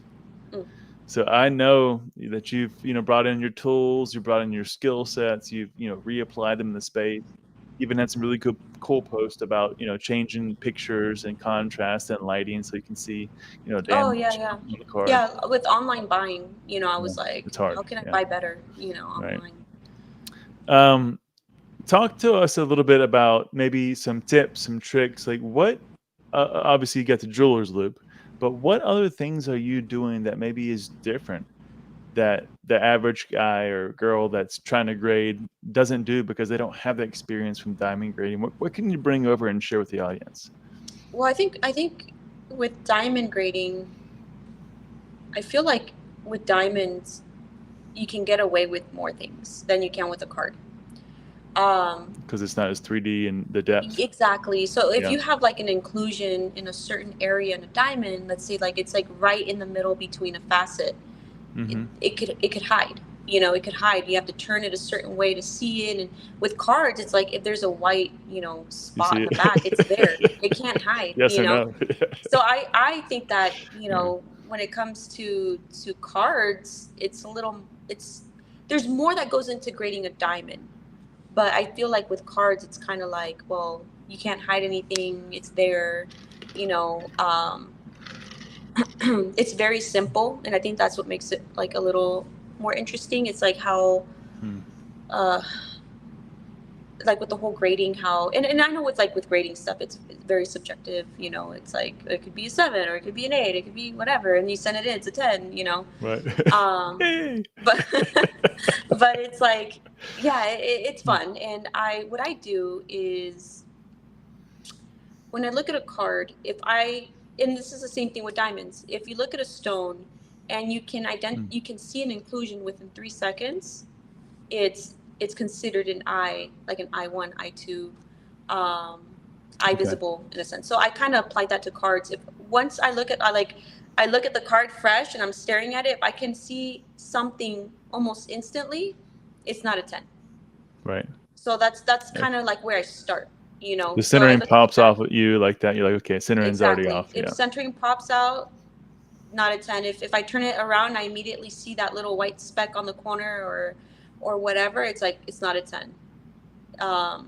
So I That's your first sometimes layer. Okay. grade in like 9s on purpose, because I want to make sure that my 10's 10. And by doing the way that I do it is, I'll put like the worser card in front and the better one in the back. So that's kind of like how I strategize when I submit my cards. You still do that? Yeah, I still do that. Okay. Yeah, and my 10 return is amazing. I think there's only one time where I felt like I got screwed like big time, but What was it luckily, oh man, what was it? Had to be something I don't big, I'm remember. sure. It was a while ago. It was Pokemon for sure. Okay. I think it was more like modern stuff. Okay. It was more like the modern stuff. Moonbrion or But something. yeah, and I think it was like some tops too. Yeah, it was. Okay. It was some tops also. Tops is tough. with It's hard, PSA. yeah. Well, it's got the I was sharp like, corners too. Yeah. yeah. So that Yeah. was my first time experiencing that with tops. I was like, what? I'm like, no way. I was like all like insulted. But yeah, it was yeah, that's pretty much what I do. I look at that card. Another thing for me is like, if there's any type of indentation, even if it's ever just so slight, not a 10 for me. Just don't even bother. Yeah, I feel like PSA is just so good with surfaces that it's just like you're not gonna get that 10, you know. Yeah. But yeah, I also submit things that I know are not gonna get a 10, like my recent return. I did get 10s on the ones that on most. There's like 2 where I felt like they could have 10'd. They were like borderline. They got 9s, but everything else that I thought was a 10-10. And then a lot of my vintage that I submitted, I pre-graded at like 7s and 8s. So I already knew like that was gonna come back, and it was actually kind of fun because this is like the first time where I sent in a lot of cards in that condition, and I was able to kind of be either spot on or like one grade above or under. You know, so that was really cool. Plus minus 1, nice. Yeah, but I would say most were spot on. Nice. Most were spot on. So that was really fun. But yeah, that's pretty much what I do. I really don't loop things too much. Oh, you don't? I was gonna ask you. What about loop and lighting? Do you focus on that a lot? Definitely, lighting is important, but yeah, the only thing that I do is I like to catch the light on the card, and I kind of just like scan the light over the card. That's really all I do. But I feel like the loops, you see too much with the loops, and I think that it doesn't really give you like a true like idea of what your card is when you loop it. I mean, you can definitely loop it, you know, especially when you're trying to buy, you know, but yeah, no, when you're for grading, yeah, too much. Yeah. There is one loop that I like. I think it's like a 6 power. But yeah, it's like those bigger ones that people use like for reading. Those are cool. But I feel like those like strong loops, like the ones that I use for diamonds, I used to loop them with the diamond loops, and it's like you could see like the texture on the cardboard, and it's just like, yeah, no. So now you can see the guy's fingerprint from the factory, like, okay, yeah, that's too much. Yeah, exactly. Yeah. But no, I definitely love it. You know, that's something that I am passionate about that. Inclusions and diamonds are awesome. This guy told me. So Basics paying premiums for his inclusions. For the inclusions. You know, there are some premiums on inclusions, which is really interesting. Yeah, there were some stones that I read about, and there was inclusions, a bunch, like a cluster. And they made a heart shape inside. And so it's like our swirl. Exactly. Yeah. Okay. Yes. That's exactly. Right. So yeah, there was an inclusion that was like a heart shape, and that sold for such a big premium. There we go. Because now there's more significant to it, you know. So people wanted this diamond with this heart-shaped cluster, you know. There we go. Yeah, so he's not wrong. He's not Yeah, wrong. there you go. As long as yours was in a heart shape, basically, you're good. You're good. But yeah, that's kind of like the swirls. Yeah, for cards. That's That's funny. perfect. Or one thing that I actually found really funny, and I actually sold a few cards pretty well, are because of the fart swirls. Have you seen those? Oh, Yeah, so I had a few of those. I had a Blastoise with did you like really? the biggest fart swirl ever. And I sold that thing so fast. I was just like, "Oh my God." So now when I see swirls, I'm like hoping for like fart swirls. I'm like, "Come on, it has to be a I say, fart come on, swirl." fart squirrel. I know. I'm like, "Come on." The things we do in Yeah, Pokemon, Avi. The things we do. I know. It's Only so spoken in funny. hushed tones. Fart swirl market. That's right. Yeah. It's so funny though, these like little things that people, pay extra for. It's just It's uniqueness. It's what it is. It's yeah, it's the yeah, it's uniqueness unique. of it. Yep, Yeah, exactly.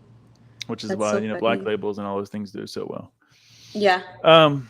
Let's maybe think about the business for a minute. Let's jump into Trading Card Garage. Before we even get into the details, I know you talked many years about maybe you'll be a middle person, maybe you'll have your own website. You had a bunch of ideas early on, Yeah. and then you jumped all in. Why a card store? I'm sure you got lots of warnings before you did it. Oh yes. A lot of warnings, a lot of, Yeah. you know, um I guess like a lot of, I would say advice, but there was a lot Hesitation. of things that, Yeah. like a lot of like realistic situations, Yeah. like, oh, what if it fails? What are you Yeah. going to do if this or if that? And it's like, Mhm. well, I won't find out, if I don't do Unless you it. try. I need to try. But I would Right. say the big one for me is that I grew up just knowing that I just working, right? Like just going to the Mhm. workforce, like that was my mom's mentality. She kind of like kind of gave me that example, right? So I kind of like followed in her footsteps with that. But um so I know that I want to get back into the workforce. I want to work. Like I don't want to just like not do anything. And I want to work. I want to get out there, but I also want to be a mother, at the same time. And Mm. so a big part of me was, if I go and get a 9 to 5, like my kids, like I'm gonna have to get a babysitter. Babysitter. Yep. It's like After school I don't want to. care. Yeah, it's like I don't want that. So I was thinking like, well, if I have a shop, I can have them with me. It's easier to kind of deal with those, when they're sick or when they're off Mm. school. Like here in the summer, they're with me because I'm closed Mondays, but they're with me. They're with me Thank you, by the Tuesday way. to Friday from open, and then their father comes and picks them up, um, like around, like usually like around 4. Okay. So I Okay. have my kids with me all Oh, day, yeah, large part of the day. Yep, and they're here, and I have to, take care of them because they're 5 and 7, so they're young. So I have to feed them, so I have to, do all those things for them. I do have a fridge in the back. They have like their own little apartment in the back, which is hilarious. Like I'm just like, like I could probably So live wait a better. minute. But yeah, so like I have them here all day, and it's great because I'm able to be a mom. Mm. I'm able to, even though it does make it more difficult. Like It's it's harder to not run the easy. business side. Yeah. Yeah, especially Yeah. when I'm jam packed, and I'm buying a collection over here, and then I feel a little tug, on my shirt, like I'm hungry, Right. or Calvin's, taking this toy from He's me, hitting me. he's hitting me, and I'm just like trying to concentrate over here, trying to buy something, and trading, and I'm dropping 10 grand so here, I sometimes have sweetheart. to Give give me him a that, like, second. I have to like give him that little look, like, that mom look, like, Yep. you're gonna get in trouble if you don't go away right now. But it's tough. But at the same time, it's like I really do love it. I love it Mm. because a big fear of mine before opening the shop was, how is this going to affect my children? Like, is this going to, because my experiences with my mom opening her store during that time was very difficult, and it put it, I wasn't really to understand either because I was like really young, but I remember feeling like we were sacrificing our lives, right? I wasn't going to school. I dropped out. I was working every day at my mom's store, and I wasn't going to any, like, I didn't have any friends. I would just go and work, and I was I stuck in see. this place that I didn't want to be in, you know? So like that, I didn't want my kids to experience that. So that was a big, like, that was weighing on me a lot. And it was something that it would make me really emotional actually thinking about the possibility of opening a shop and my kids being miserable the way that I was when I was, in that situation. Right. It was really scary. But the more that I thought about it, I was like, well, I don't want to put them like in a daycare. Like, I don't want to put them through that. Like, I'm going to try my best to make this a really good experience for them, So I was just like, all right, screw it. Like, Go for it. I'm just going to go for it, And so that was a big reason too, is like, I'd rather be with them. And yeah, it's going to be a little more difficult, but they're safe. And a really cool thing about it now, like fast forward to today, right now, is that my son had a lot of like social like issues. Like, he wasn't very social, a lot of Right. like, I don't want to call it anxiety. I don't know why I hate that word, but he was very just socially awkward, and I feel like now, like the 6 months, like he's kind of like getting over it now, because he's in these situations He's constantly where interacting, right? he's interacting, he's watching me interact with people, and I have some regular customers that come in with their kids, and now they play, like they like his name's Calvin. So the little customer come in, they're like Calvin, and then they go play, and the parents are shopping. Like, it's really cute. And it's That's really better than any awesome. therapy session. Yeah, it's so Yeah. awesome how the shop is actually so good for them. And every time when they're getting picked up, they cry because they want to stay at the shop. Are we going to the shop? Are we going to go to the shop? And I'm just like, not today, or sorry, you have to get picked up, Right. But they love it here, and That's got to make you feel good. It makes me feel so good that it's now I want to keep it open. I want it to be successful because it's impacting their lives in such a positive way, and it's opening their minds to things too. Yeah. It's and I teach them about like what I'm doing. Like, I taught my son, he's only 7, and they're comping. I'm teaching them like why we need to do these things, and it's just a lot of like real life stuff that you can't get at school. You can translate a lot of what we do here. All jokes aside, Pokemon's fun. It's a kid's game. We all know that. But so many of the skills and what we learn through business can be translated to anything. Anything. So it's such exactly. a beautiful skill set to have. Yeah. Fully agree. And and my daughter, she's 5, but she's like, I feel like she's like an old soul. But the second ones always are. You know that, right? Is it a thing? It's a second oh thing. My It's God. a second child thing. They're I'm like just the like older looking ones. at her like they say some things like you're a little like, what? grown person. What Yeah. did you And she'll say? call me out sometimes on things. I'm like, excuse me? Like, what? So, Mom, that's not what you said last week. You said exactly. We were gonna do Yes. She's like that. And she's awesome too. And she helps me. She's like, Mom, can I do something? And I'm like, you wanna help me? She's like, yeah. So basics. I gotta make them employees. So my daughter is like the best sorter ever. Yeah. She'll sort by color, rarity, set. Like, she is so good.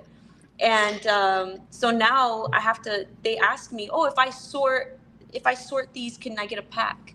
And I'm just like, what? Like, the first time when they said that, I was like proud, but at the same time I was like, wait, what? Like, Hold on, it's only been 10 minutes. I know.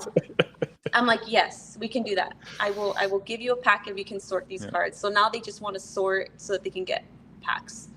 But now they're pushing a little too far, because now like everything that they do that they're supposed to just do right now, they like want packs for everything. I'm like, no, you can't get packs for that. Yeah, it's a very slippery slope. I did a little something the same, and the kids were all over it. And then, like, okay, Dad, what do I get for this? Like, thank you. Yeah, right. Yeah. You get dinner. You get a bed. You get dinner. That's funny. My daughter is definitely older than me. That's funny. Yeah, my son My lists all son my lists all eBay my. listings. Oh Yeah, my god! Oh, that would be yeah, so awesome. I yeah, was thinking about maybe teaching my son how to list, but I don't think he's there yet. yeah. Not yet, not yet, not yet. Yeah, not I yet. think your son's a lot older there, Chef. We're talking about sub 10 here, buddy. But good stuff. I mean, and to your point though, it teaches them. So I have my kids pack orders sometimes. I have them pull cards. Mm. I have them assess a card before we grade it. And I've even had my older son grade a couple of his cards. Oh, And he's okay. looked at it. We've talked about it. He sends it in, and then like I show him like the PSA, report. He says, "Oh, did I Hmm. get a 10? Did I get a 10, Dad?" And like his first card was a Pikachu from Crown Zenith, the secret card, right? Secret rare Oh, card. okay. And he got a 10 on his first Oh, card. Yeah. nice. So now he has it. It's in the shelf behind me, and it's That's one of awesome. his like first graded cards. He just loves it. Yeah, I recently, so when who was it? The Paldine Fates, Yeah. I think. The tins, the mini tins. I got a hold The of this one, Charizard. and oh no, it's the Mew, the Oh, okay. Okay. Yeah. The yeah, shiny Mew. shiny Mew, the one, the little bubble. Mhm. But Oh, I love yeah, that one. Yeah. yeah, I got the tins and I open up the tins and I put them on the shelf, and they're like, oh, they go quickly and snoop like, oh, what is that? And I'm just Can I like, have don't one? even think about it, okay? In my mind, I'm like, we can't get high up. Losing all your profits. I know they're over there opening everything, and so they were hungry, and I like got them into sushi. Like they love sushi now. At first, they were kind of, and it was late. We were here at the shop, and Yeah. I was just too tired to like make dinner or whatever. And I was just like, I you guys want to go to understand. sushi? Yeah. And just go, go have some sushi. They're like, yeah. And they're like, but can we get some of the tins? Can we get some Pokemon? I'm like, I was like, fine.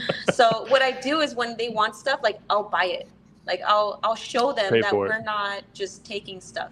So I pull my Right. card out and I ring myself out and I'm like, okay. So they have these tins and we go to the sushi place and now they have these tins that they want to open. And my son is like fighting over, there was a tin that had like little dolphins on it. I forgot the name of that Pokemon, but the little dolphin Pokemon. Yep. And he wanted that one, and my daughter's like, no, I want it, and they're fighting, right? And she's like, Of course. fine, Calvin, you can have it. Like, I'll just take this one. Like, she's being the bigger person. And so he gets it, and he's like opening it up, and sure enough, she pulls that Mew from her the tin tin. that he didn't want. Yeah, that she just took. That's beautiful. I know. It's like, so she pulls this Mew, and Karma. I'm like, and she like has it in her hand. I'm just like, oh my god, like. Let me get my sleeves in my purse. Hold on. Yeah, exactly. So I grab a sleeve, I'm like sleeving it up. I know. Yep. Yeah, I always carry them around. Sleeves and semi ridges. You gotta have them in every yeah, purse. you have to have them ready. Yeah. And so I was like, what do you want to do? She's like, I want to grade it. And I'm like, okay, I could grade it for you. I'm like, that's what you want to do. So I had the card. And so a few days passed. I have the card. I'm getting ready to send a PSA submission, and I have the cards out. And a woman walks in, and she's just shopping around for cards, whatever. And she's like, oh, she's like, are you selling that Mew? She's like, I need it. I'm trying to complete the set. And I'm like, it belongs to my daughter. Let me ask her if she wants to sell it. And I think it was going for like 140 at the time or something like that, or like 120. Yeah. So I told my daughter, I'm like, there's a customer that wants to buy your card for $120. Like, do you want to sell it? And she was just thinking, she's like, no, I want to grade it. She's like, because I pulled it. And I'm like, all right. So I told the lady, I'm like, sorry, she doesn't want to sell it. She wants to grade it. So then we send off for grading, gets graded, comes back at 10. Oh, nice. And same thing happened when I had my submission. I'm open, people come in, they saw the submission. You selling that? And someone saw the Mew. They're like, oh, we're going to sell the Mew? And I'm like, no, it's my daughter's. My daughter was like right there too. And she quickly comes over and she's like, no, she's like, it's mine. And she like grabs the Mew from like the little pile and just like walks away all casually. But it's so funny though. That's her first her first 10. Right, I love it. I love it. Does your son have one? That's funny. Does your son have a graded card?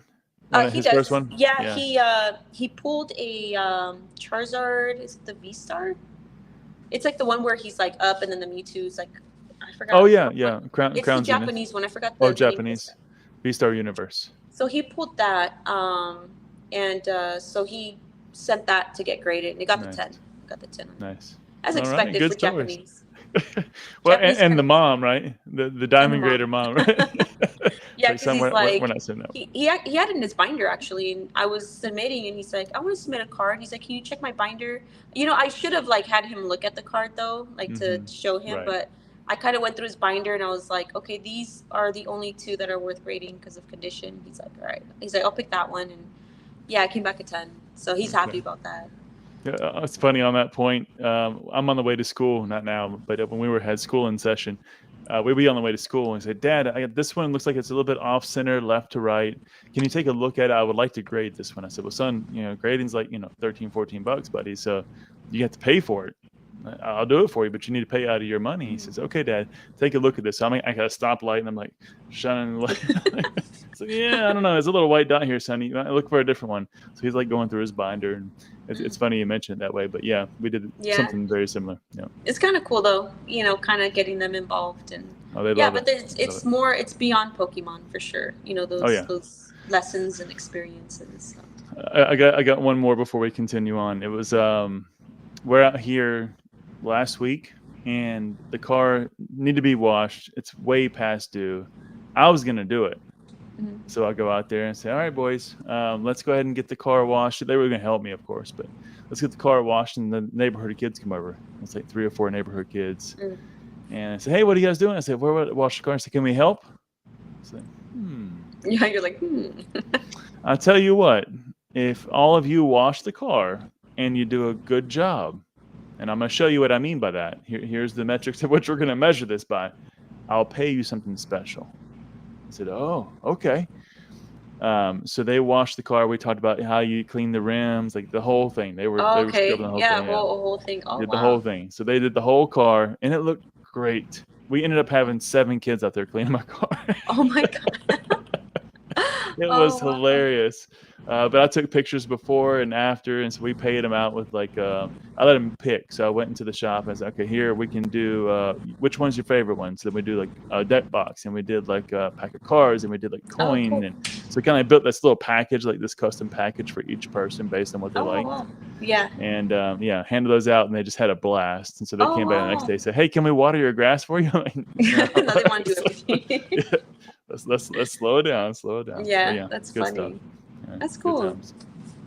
Yeah, and Pokemon teaches lots of lessons. It does. But let's go back to the business for a minute. So you wanted to get in. You thought it was the best path forward. Kind of give you the ability to merge that ability to spend time with the children, to not outsource that out, get tied up in the 9 to 5, and it's turned out to teach them so many lessons. You're now 6 months, 6 about months what, last a week Monday. a week or so ago. So congratulations, first of all. Thank Big you. congrats. Huge Thanks. undertaking. How has it been? Tell us about the business, the health of the business. Is it in the direction you want? It's Give us behind the scenes.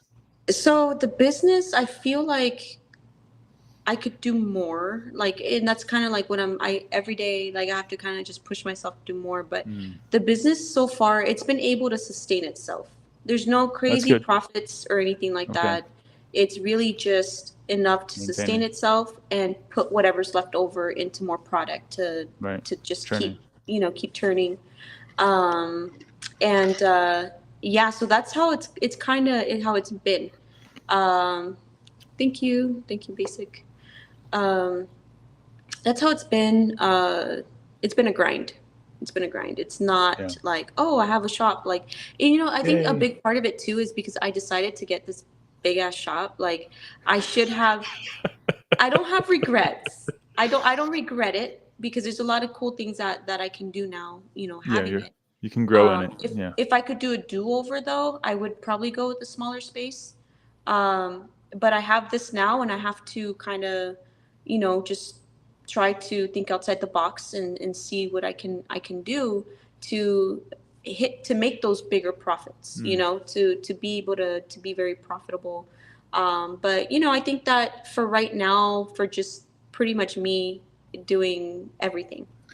You don't have any employees? I don't have any employees. I work here. I open and I close. I run all the tournaments. Wow. I do everything.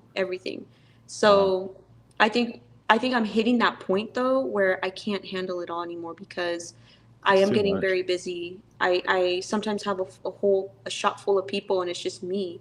And I'm buying a collection over here and then, this person wants to see a card over Check here, out. Yeah. check out, all these things. And it's not, That's too much. I don't get overwhelmed like in a negative way. It's more like my adrenaline kicks in. I'm like, all right, let's just keep pushing, let's keep Right. going, you know. And then people walking in, you're greeting. I greet everyone that walks in. So it's just like it's a lot, but it's now it's becoming very difficult to keep up with everything to the Yeah. point where I need I need um, I need an employee. I'm at that point where I need an employee right now.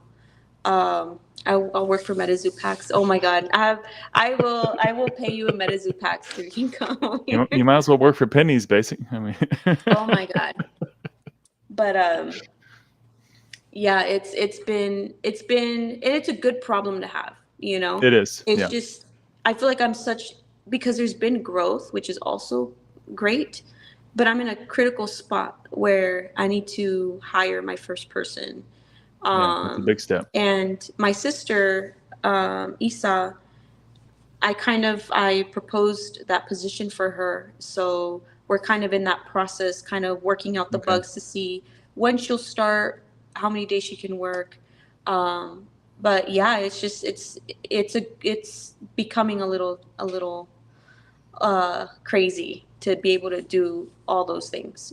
So that's what's really hard for me to get on social media and to post and stuff because like my time is already like during the day it's like so hectic Yeah. that I forget to do things sometimes because I What have and so much you you have know stuff outside of the store. I mean, you got yeah, doctor's appointments and you got grocery shop and is it everything else. like little things. I feel like my Yeah. mornings are pretty chill. um I have been like kind of sleeping in lately, but I think it's because I've been kind of tired, like Tired. Yeah. working throughout the day. But yeah, one thing that I'm trying to get better at is just being more organized because I feel like Okay. if I get more organized, I'll be able to focus better and like actually get things done, instead of leaving things like halfway or whatever, Yeah. and feeling Yeah. like I'm spreading myself out like too thin. So I think that if I can just kind of work on that a little bit, I'll be a little better. But I think that I'm just so busy now with customers and just like and the tournaments that I need the Mm. help now. I need the employee. So um I didn't want to hire someone like right off the bat just because again, like I didn't start off with a lot of money to work with, so I have to be very careful. So I've been doing a lot of it on my own. Well, Um and it gives you the experience to properly yeah, train what you expect somebody to do. exactly. Yeah. Right. So Right. what I'm doing now, it's like now I know I feel like in order for this, because my whole goal for the shop too is not for me to be like eventually I don't want to have to be here. Like if I want to take me my kids, if we want to go on like a Right. vacation or something, I want to have that Be ability, gone knowing for that a the week shop or yeah. is working, it's doing well. So that's the goal with the shop, is that I can turn it over.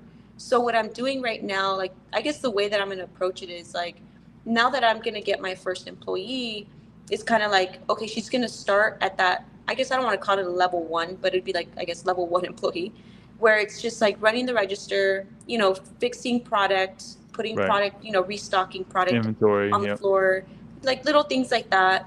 And then also with maybe sorting, things that come in, because when collections come in, then you buy the collection, but then you have to process the entire collection, go Yeah. through It's a everything, lot. sleeve everything, make piles for if anything you want to grade anything or not.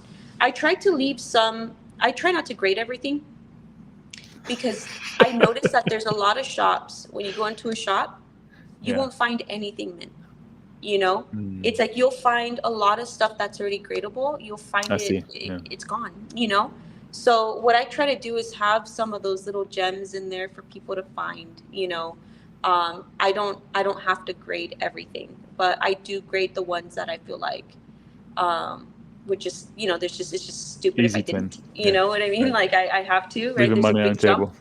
Yeah. Yeah. So those kind of, but I tried to leave some in there, some like cool finds, have a little bit of everything. But um, yeah, it's a lot, to even process a collection that takes hours, so It does. um yeah, having an employee that can do, I guess, the more basic things, Okay. and then my second level 2 employee would be more like more like focused on tournaments, more like Okay. an event Event coordinator type of coordinator. Yeah. position, where they're doing posts for tournaments, Okay. organizing the tournaments, figuring out what pricing is going to be, all those things for the whole month, in a month advance. Because right now I'm doing like days in advance, like. I Right. should be posting these things like weeks in advance so that people can plan accordingly and I can have good turnouts. I've been lucky to have really good turnouts with how late I'm posting these things, But yeah, I would have someone who pretty much is full-time event coordinator for the shop. And not only for tournaments, but also for like workshops for arts and crafts and things like that for Right. kids and Any families. event. Any Right. type of event. Right. Another thing that I am working on, I just remembered, is I bought a bunch of fake Pokemon cards. Um, On purpose. and on purpose. I have them actually. I wish I grabbed them, but so I have the fake cards and then I have the real ones. So what we're gonna do Mm, is I'm gonna do a workshop for kids to help them identify fake cards. that's cool. So we're gonna do like this whole little workshop for them because I had a couple of kids come in and they brought in their binder and they're excited, right? And then like the parents are with them and they show me their binder. And I'm like, oh, cool. And then he's like, yeah, I traded like 3 pages of my Pokemon for these. And I'm like, oh, you did? I'm like, I'm so these are sorry to not tell you. real. Like these Yeah. these are not official cards. I hate to call them fake, so I'll say like, oh, they're not real Pokemon.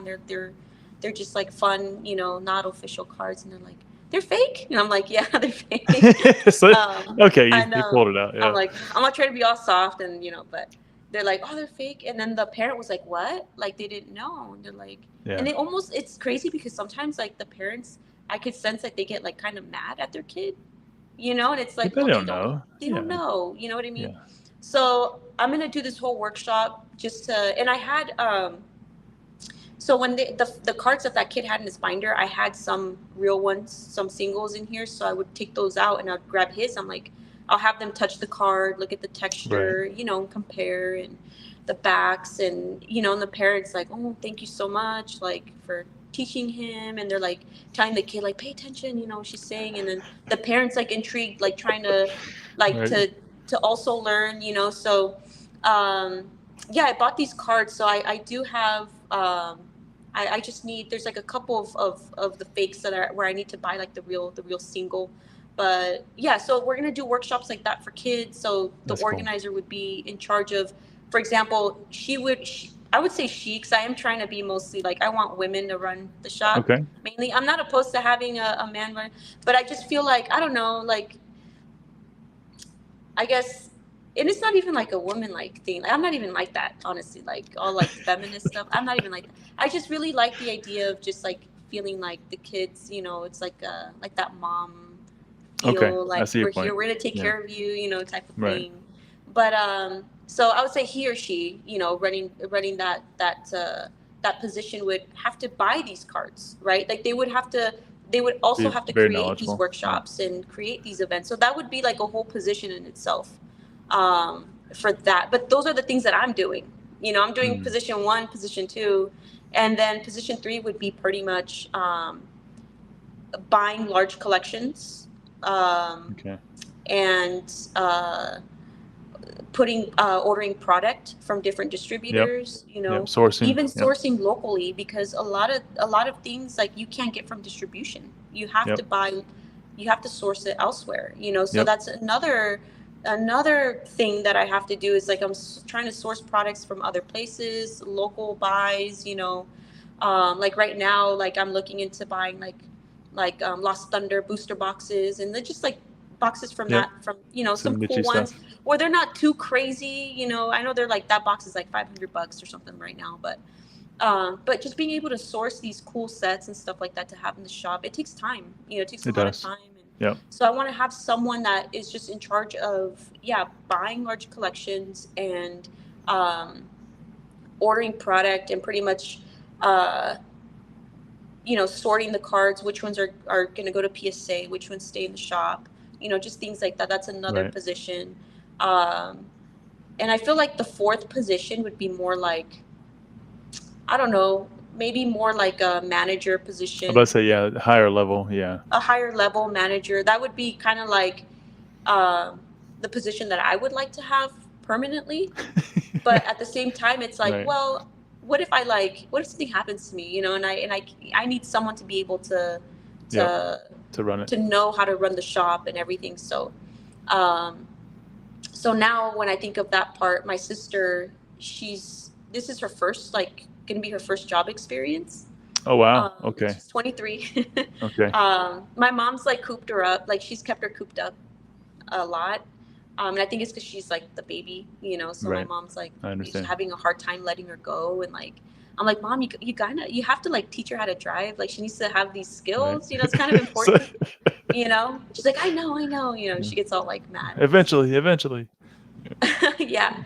So this is her first job like experience, and she really is learning a lot. And she also had a little bit of like social, I think we just Okay. grew up with that just because like we grew up very like, because we were very like isolated. Like we weren't allowed to go anywhere, or go to friends' Just houses or anything like that. busy life. Yeah. Yeah, busy. My mom, like that was her way of keeping us safe, to make sure nothing happened to us and stuff. So I get it, so like we all just like grew up with like these social issues and stuff like that. And I feel like I've overcome that a lot throughout the years, but it's still, sometimes it's tough, to get past it.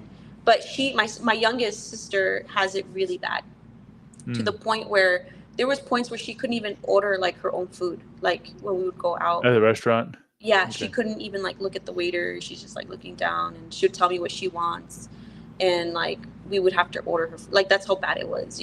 But now she's just so outgoing, and like I feel like, and she did That's great. communicate with me, saying how like being at the shop really helped her kind of like break through it. Now she's able to have conversations with random customers That's awesome. and things. Yeah, it's really good. So she's gonna start at the level 1, and I'm doing level 3, 4, 2, 1, 3, 4. 2, 3, 4. Yeah. And she's at 1, so that's gonna help a lot. Once we're ready and we get even more busy, the whole I guess strategy is for then her to move on to the level 2 position. We hire level 1, she moves up to the level 2 position. I'm doing 3, 4, and we're just gonna keep doing that until I get bumped out, and she will be level 4 for a while. Okay. That would be like her. That's the goal.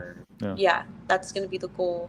And obviously with what she's doing, I told her, if there's ever a time where you feel like you need to step out to do something that you want to do, Right. that's By go all for means. it. You know what I mean? But right now she feels like, because this is her first job, experience, she does want to like learn those different positions and just see what comes out of it, And back to our previous points, joking with the kids, but all seriousness, she could learn everything she needs, running the business, managing money, Exactly. managing inventory. I mean, everything. So yeah, selling art isn't easy, and there's a lot of people think, oh, well, I'm a great artist, or I do this, I'm good at this. It's like, but you really do need those business skills.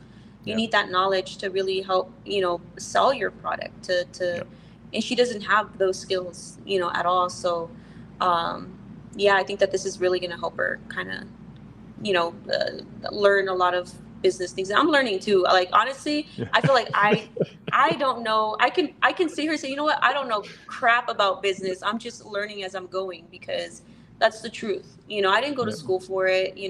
I did have my little experiences with my mother, with her business, but it was just more from like a working, standpoint. I guess I wasn't really involved with trying to, create something, or, I was just working. And my mom, I wouldn't say she failed, but I mean, she had to sell it. She couldn't sustain it. She had to give it up. So like, I feel like I didn't really learn anything from that point. It was just like hard sacrificing, a lot of sacrifices for sure. So I feel like I'm learning a lot now with, I mean, I did learn a lot with the refinery. So I do have a lot of experience with startups and things like that. And I know what it takes. Like, it takes so much of your own energy, your own, Right. you have to be self-motivated. You have to do A all lot. these things in order to be able to run a business, you know. And that's something that I have, and um something that I learned too with business is just like you have to go all in. You can't be like Yeah. halfways. Whether you feel like And it you or have to not. understand Yeah. that if you fail, you're gonna fail really hard, you know, Yep. and you have to accept that, you know. Good days, bad days, sick, not sick, doesn't matter. Yeah, Like, get yeah. up, go to Like, work. Yeah. I surprisingly like haven't gotten really sick. My kids were like sick one time, and I started feeling like a little like, and I was like, nope, I'm not Yep. getting sick. This is Yep. not. I don't have time to get sick. Like, I can't, you know. I'm And I squeezing the didn't get lemon. I'm sick. going to work. It was like my mind. I was like, nope, nope, you're not getting sick. You're not getting sick. And I get like the sniffles, and I'm like, nope, nope. Yep. And it just goes away. It never got sick, you know. I was like, was that just like me, you know, mentally like blocking Yep. it out, you know? Yeah. But yeah, it's I'm learning right now. I don't know. I'm not a professional business person. I'm not. I have no schooling, you know, in business. I'm just kind of just writing it out, learning. And I think what I'm really good at though is pivoting, adjusting, adapting, you know. So Working hard. once I learn, Yeah. yeah, and putting in the work, you know, but once I learn something, it's like, okay, I can accept that I've been doing this wrong, or that I didn't know. Like, it's so easy that to accept those things that I can make the changes quickly, you know, without being hard on myself. And I would even give your mom the compliment in that maybe the business didn't turn into a multi-billion-dollar business at the shopping mall, but what did happen is she taught you how to work, Hmm. and yeah, and that really I think went a long way for you. Yeah, I think Yeah, she, you know, in her example, she has really good work ethic, and it's something yeah, that I definitely got from her. I witnessed it, you know. It was like, it's, yeah, I think it was a little too much though, because sometimes I could just put my head down, just work without like really yeah, analyzing what's going on. I'm just grinding it out, just working. right. I could be sorting for days, like not even hours. I'm sorting for days, and to the point where I'm like, wait, I don't need to. I'm just like sorting. It's like day two sorting, so day three Right. sorting, and then I realize, well, I don't need to sort the rest because our Right. bulk table and our bins are already It's full. full. Right. Like, that, it's good to go. Like, Prioritize. now I can move Right. on. But I get so stuck in that working thing that I just keep Mm, going. So I think it has like its pros and cons for sure, you right. know.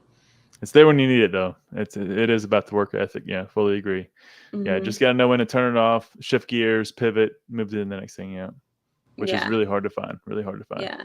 That's Uh, what's like, I need to get on social media more. You know, I need to, that's the other, that I feel like that's another position on itself. It's like, it's its own position. it's Like, so you crazy. need a like 2.5, 3.5, whatever that position would be. But Yeah. you basically named 4 to 5 people that need to replace you before you can take your vacation. It's yeah, and you know, it's yeah, it just like posting, making It's a lot. content, just everything, you know, and even like Mhm. posting tournaments, you know, that all has to go on social media as well. Yeah, Keeping up with the website. I've been terrible at keeping up with the website. That's like always on it's the hard. back burner, Yeah. you know. So it's just all those little things. It's like, yeah, that's another position on its Yeah. own, I feel like, for sure. You should get a Roka. Uh, stop sorting manually.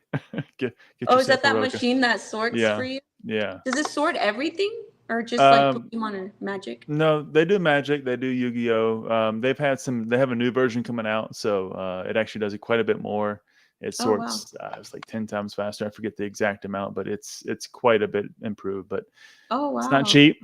But yeah, we can talk about it after the stream. But yeah, Yeah, yeah. get your add that as an employee, like somewhere number 2 or 3, because that Yeah, will right. relieve an entire person, and they can sort all day long So, Yeah. without getting tired. Yeah, it's Yeah, a lot of work. good I stuff. know I have my son and my daughter, they're amazing at sorting. And I'm like, I don't know if that's a good thing or a bad thing. They've been sorting so much. It's like, but they It's a enjoy good thing. it. Yeah, Yeah, it's a and sense of accomplishment. You get to see what mhm. you're doing. Yeah. It talks about numbers, organization. I think there's a lot of skills that I was joking, but I was all serious.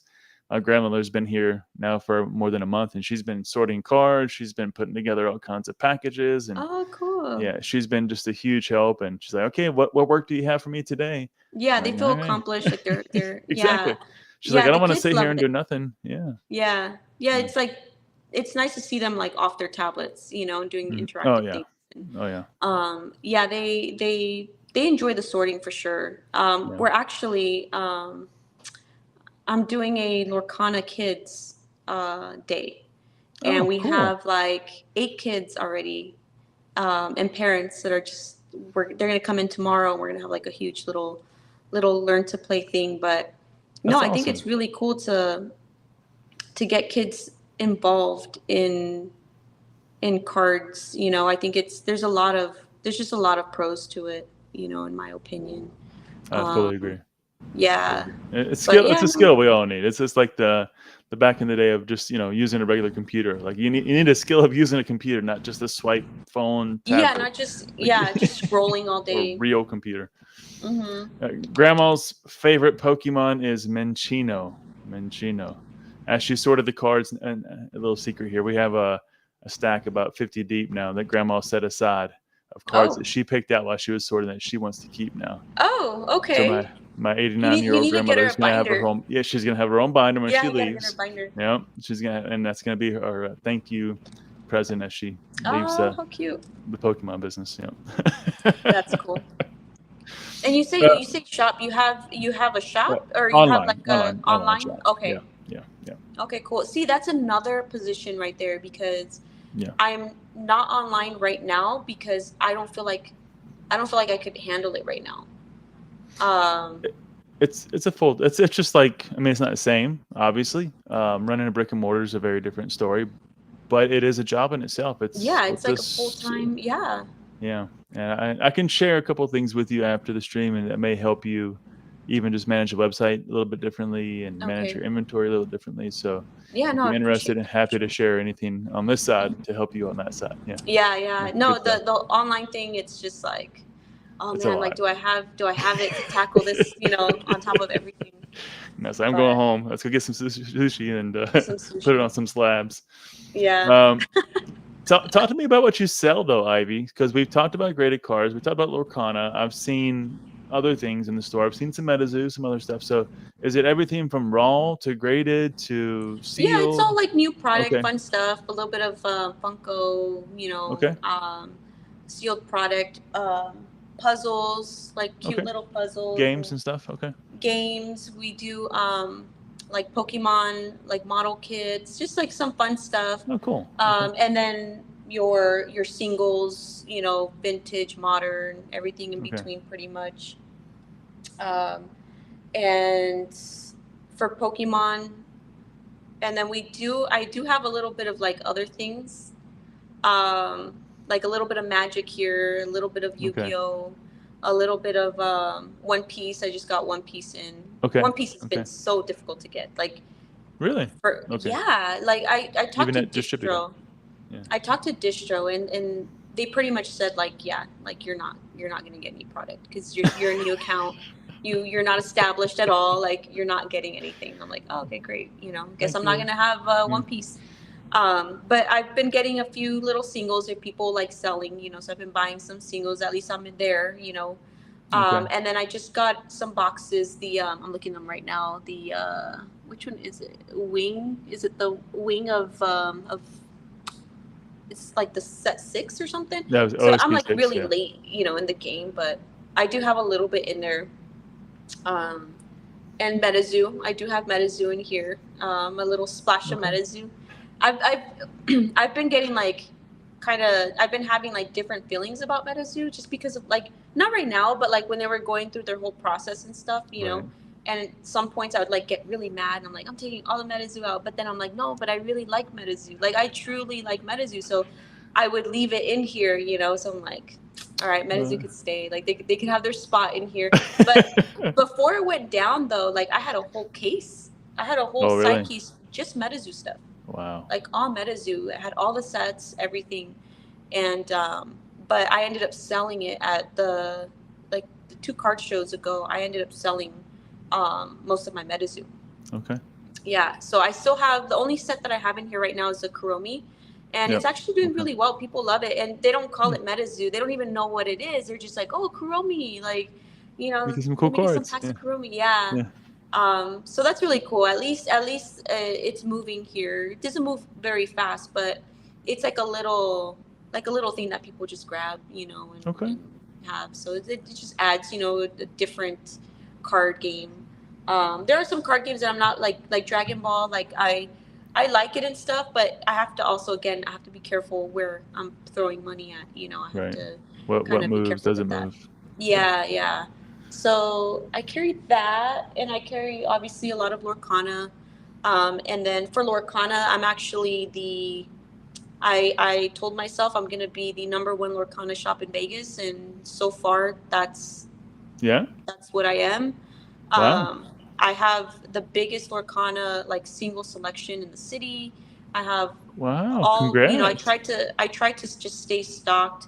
I I didn't know. buy enchanteds to trade people for playable cards, so I have and I buy large Lorcana collections. I think the largest Lorcana collection so far was 1,600, but you're talking about like bulk, tons of cards, because you're getting bulk, you're getting, you're getting legendaries, and it's just over 1,000 cards, Okay. But yeah, I put in the work to make sure that I'm fully stocked. So that's awesome. Even in Facebook groups, because I had to get a Facebook, because apparently everyone's still on freaking Facebook, which is weird. It's so weird. The older generation really have to make a Facebook right now? This is bizarre. So I made a Facebook account. So I'm on Facebook. It's so weird. And I read what people are talking about in the local Vegas Lorcana group or whatever. Yeah. And I just go in there just to kind of, I'm lurking, just trying to read what people are saying about the shop, whatever. And I see a lot of go to TCG, go to TCG. They have everything. They have any. That's awesome. That's got to feel good. So it's cool to see that people themselves are saying go there, So it's really cool. My husband it's the best. I mean, you can find a lot of stuff there. It's a good place. It still is very popular, I must say. I know it's not as much with the younger group, but there's still enough middle-aged, older people that use it that it still has an influence. I feel like a lot of us just abandoned the whole Facebook thing. We have these weird pages about us still out there. Well, we abandoned it from a personal perspective, but from a business perspective, it's still a huge place. It is. I was actually really surprised about that. It's to the point where I need to. Right now, I just have I thought I made I'm so bad with this stuff too. I thought I made a business page, but apparently it was a personal page. Personal page, yeah. And I was crap, how do I turn this into? So I'm working on it right now, but I'm posting all my stuff for the shop on this personal page. So weird. But I need to make a business page for it. But yeah, it's really interesting to see that and getting people's feedback, and just people from other states saying, oh, I want to go to your shop, I'm going to be there for a Yu-Gi-Oh competition, I need Lorcana, so they come here, so it's really cool to start having that reputation, I guess. Congrats. Yeah, I know it's Chef said it too. Congrats, for being #1 in LA. Guys, that's huge. Yeah, it's really cool. What would be your distribution, Ivy? How would you say you distribute yourself in terms of inventory, where you put your money? Lorcana sounds like it's #1, so that's probably Lorcana's #1. 30, 25%. Where would you put your allocations of different TCGs? Well, right now I would say Lorcana's #1. I would say that's 50%. Wow, it's a big chunk. That much? Okay. I would say, no, I would say 40% Lorcana. Okay. I would say 30% buying collections. I put a lot of money into buying collections, whether it's sealed or binder collections, whatever it is. if it's, I'll buy it. And then the other 30, I would say Pokemon. I'd say Pokemon, like sealed Pokemon product and other things like puzzles and things like that. But yeah, the Pokemon's just so competitive, super, super competitive. It's like, if I'm not, and this is only because I'm selling from my store. If I was online, I'm sure I would be buying way more Pokemon. My allocations would be different. Just different. Yeah, exactly. And I think for right now, for where I'm at, this is kind of where it is. But I know with Lorcana, I know that if I go online, it would get more crazy. It would do well. It would do well. I'm just really like, I just want to make sure that I don't want to just jump into it, because I already feel like I'm like at that limit of what I can handle. Yeah. So I want to be very careful with that, but I feel like that's going to be the next step. And I feel like I'm doing this so backwards, right? Like, I feel like I should have first done it online and just kind of learn, and then then like expand to a shop. But I feel like I always do things backwards. So funny. But yeah, then I'll be able to, with employees that would allow me to now get into the whole online thing and put more, a little bit more. But yeah, and I think honestly, like, sometimes the shop, there's some dead moments, where there's like, employees can do things, because it's slow, especially like Tuesdays are really slow. Tuesdays and Wednesdays are pretty slow. So those are days where employees can package up product, or, do some extra things. Yeah. Okay. But, and out of all of that, Ivy, what moves better for you? Is it raw cards? Is it sealed? Is it graded? Just kind of looking at all the TCGs together. I would imagine, obviously, singles for Lorcana, definitely. But give us an idea. What are people coming in saying, hey, I need this? I would say packs, like Pokemon packs, Pokemon singles. I feel like people are kind of turned off with slabs right now. I don't know why. It's just like something that I've been kind of gathering, and people come in for singles, and even like you have your players that are coming in for playable singles and things like that. I think there's a lot of questioning, the whole grading thing. And I think people, I don't know, I think people kind of, there's trends, right? And I feel like, like slabs do well when there's certain cards, but I think, slabs in general, talking about like lower end, it's like, I think people are kind of getting into binders again. And again, I think it's just like kind of trendy, but so the slabs, they do okay, but not as well as my singles. My singles, like, they do very well. Move them a lot. Yeah. I sell a lot of singles every day, and that's both Pokemon and Lorcana, and even One Piece does pretty well with singles. So and packs, I do very well with packs, just letting people pick out, an assortment of different, sets or whatever, the individual packs. And then Lorcana, the same thing. Lorcana, people come and buy Lorcana by cases. So it's tough to keep up with the Lorcana product. Yeah. Wow. Every release, I'm like sold out, and it sucks because I really want to leave enough product for me to open for the shop, because I have a bulk like area, and I have a little box that has all of the commons and uncommons, and then I have a binder that's on top of that box, and it has all of like all the foils in there. And then I have like a whole Lorcana space over here, and then I have like all the Lorcana and the higher end Lorcana stuff, including enchanteds and things like that, legendaries, very high playable cards in the case, with sealed product and stuff. But Lorcana, I would say pretty much everything, even my little common cards are being purchased every single day. So yeah.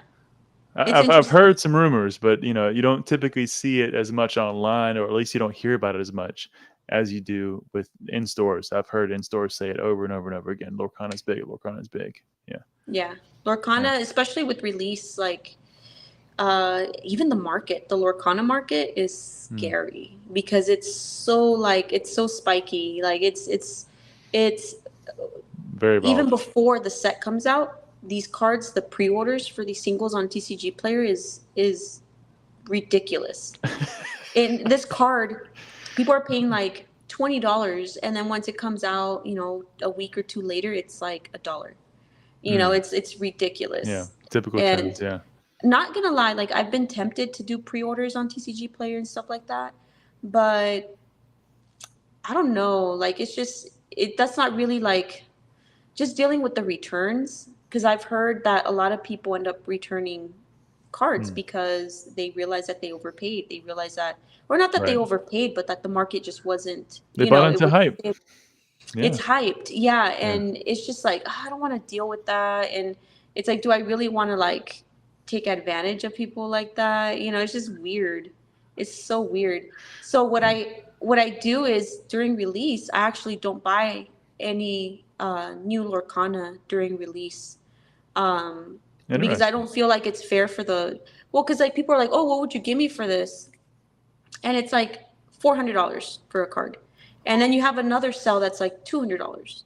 You know, Right. it's just Oh, so it's so everywhere. okay. I see. You I see. know, and it's like, well, I don't want to be like, oh, well, there's one listed for 150. Like, I'll give you, 130 for it. Mm, But it's like, but they could have sold it for like, 250 right. or something. You know, I don't know. It's just weird. It's just really, because a big part too with me is like I need to really keep a good reputation. I can't Yeah. like F people over. You know what I mean? So I have to make sure that when people come in here, they feel safe to Right. do transactions with me. Good And I fair kind of prices. build Yeah. that rapport to where I could literally just throw a number and they're like, okay, yeah, that's how They like trust you. they Right. trust me. Yeah, Yeah. exactly. And That's I've priceless. had people come in here and they're like, how much would you give me for this? And I give them a number in my mind thinking, shit, like I don't want to lowball, but I really can't buy it at that price Right. right now because of the market. It's just too crazy. It's too risky. So I have to throw a low number. So I've thrown a low number and they're like, oh, okay, cool. Yeah, that's better than, this other shop over here. I'm like, fuck, like I could have gone lower. Oops. I'm like, shoot. Did But I say 650? I meant 550. I know, exactly. I'm like, oh man. But then it's like, okay, cool. Well, at least I got what I asked for, right? The customer's happy. It's like, all right, it's a little win-win. But it also gives me confirmation that I'm buying I'm buying in a fair way. I'm not, you know, lowballing or whatever. And it's like I hate that term, honestly, but I hate that lowballing term. I feel like it's like everyone's buying and selling at the right price. If you make a deal and Right. it's like you could. I feel like all offers are welcome. It's like you don't have to take the deal. You don't have to sell. You don't have to, you know what I mean? Right. But yeah, it makes me feel good that I'm very competitive with the other shops here, and that people feel comfortable coming to me. Like I'm known as like a Lorcana buyer here. So And again, people that's priceless. That trust yeah. that they have with you, yeah, it means so much. People just come here with their collections, with their cards, yeah, and like I said, people really love it because I can trade because everything moves so well. I'm okay trading an enchanted card for a bunch of rares, Right. because I know I Right. can move them. I could probably move the rares faster than I can move the enchanted. And they need them for their decks. So They need them for their decks. it's work. It's a work. Yeah, exactly. They're going to come in on play night. Mm-hmm. Mason says, "Oh, thank God, someone who actually knows what they're doing running a game store." Oh my gosh, thank you, Mason. I need to have a learning session with Mason. I need to pick his brain. He's got wealth of knowledge, wealth of experience. That's for sure. Mason knows what he's doing. Says another great question here for Ivy. What market had been easier to navigate, diamond reselling or cards? Oh,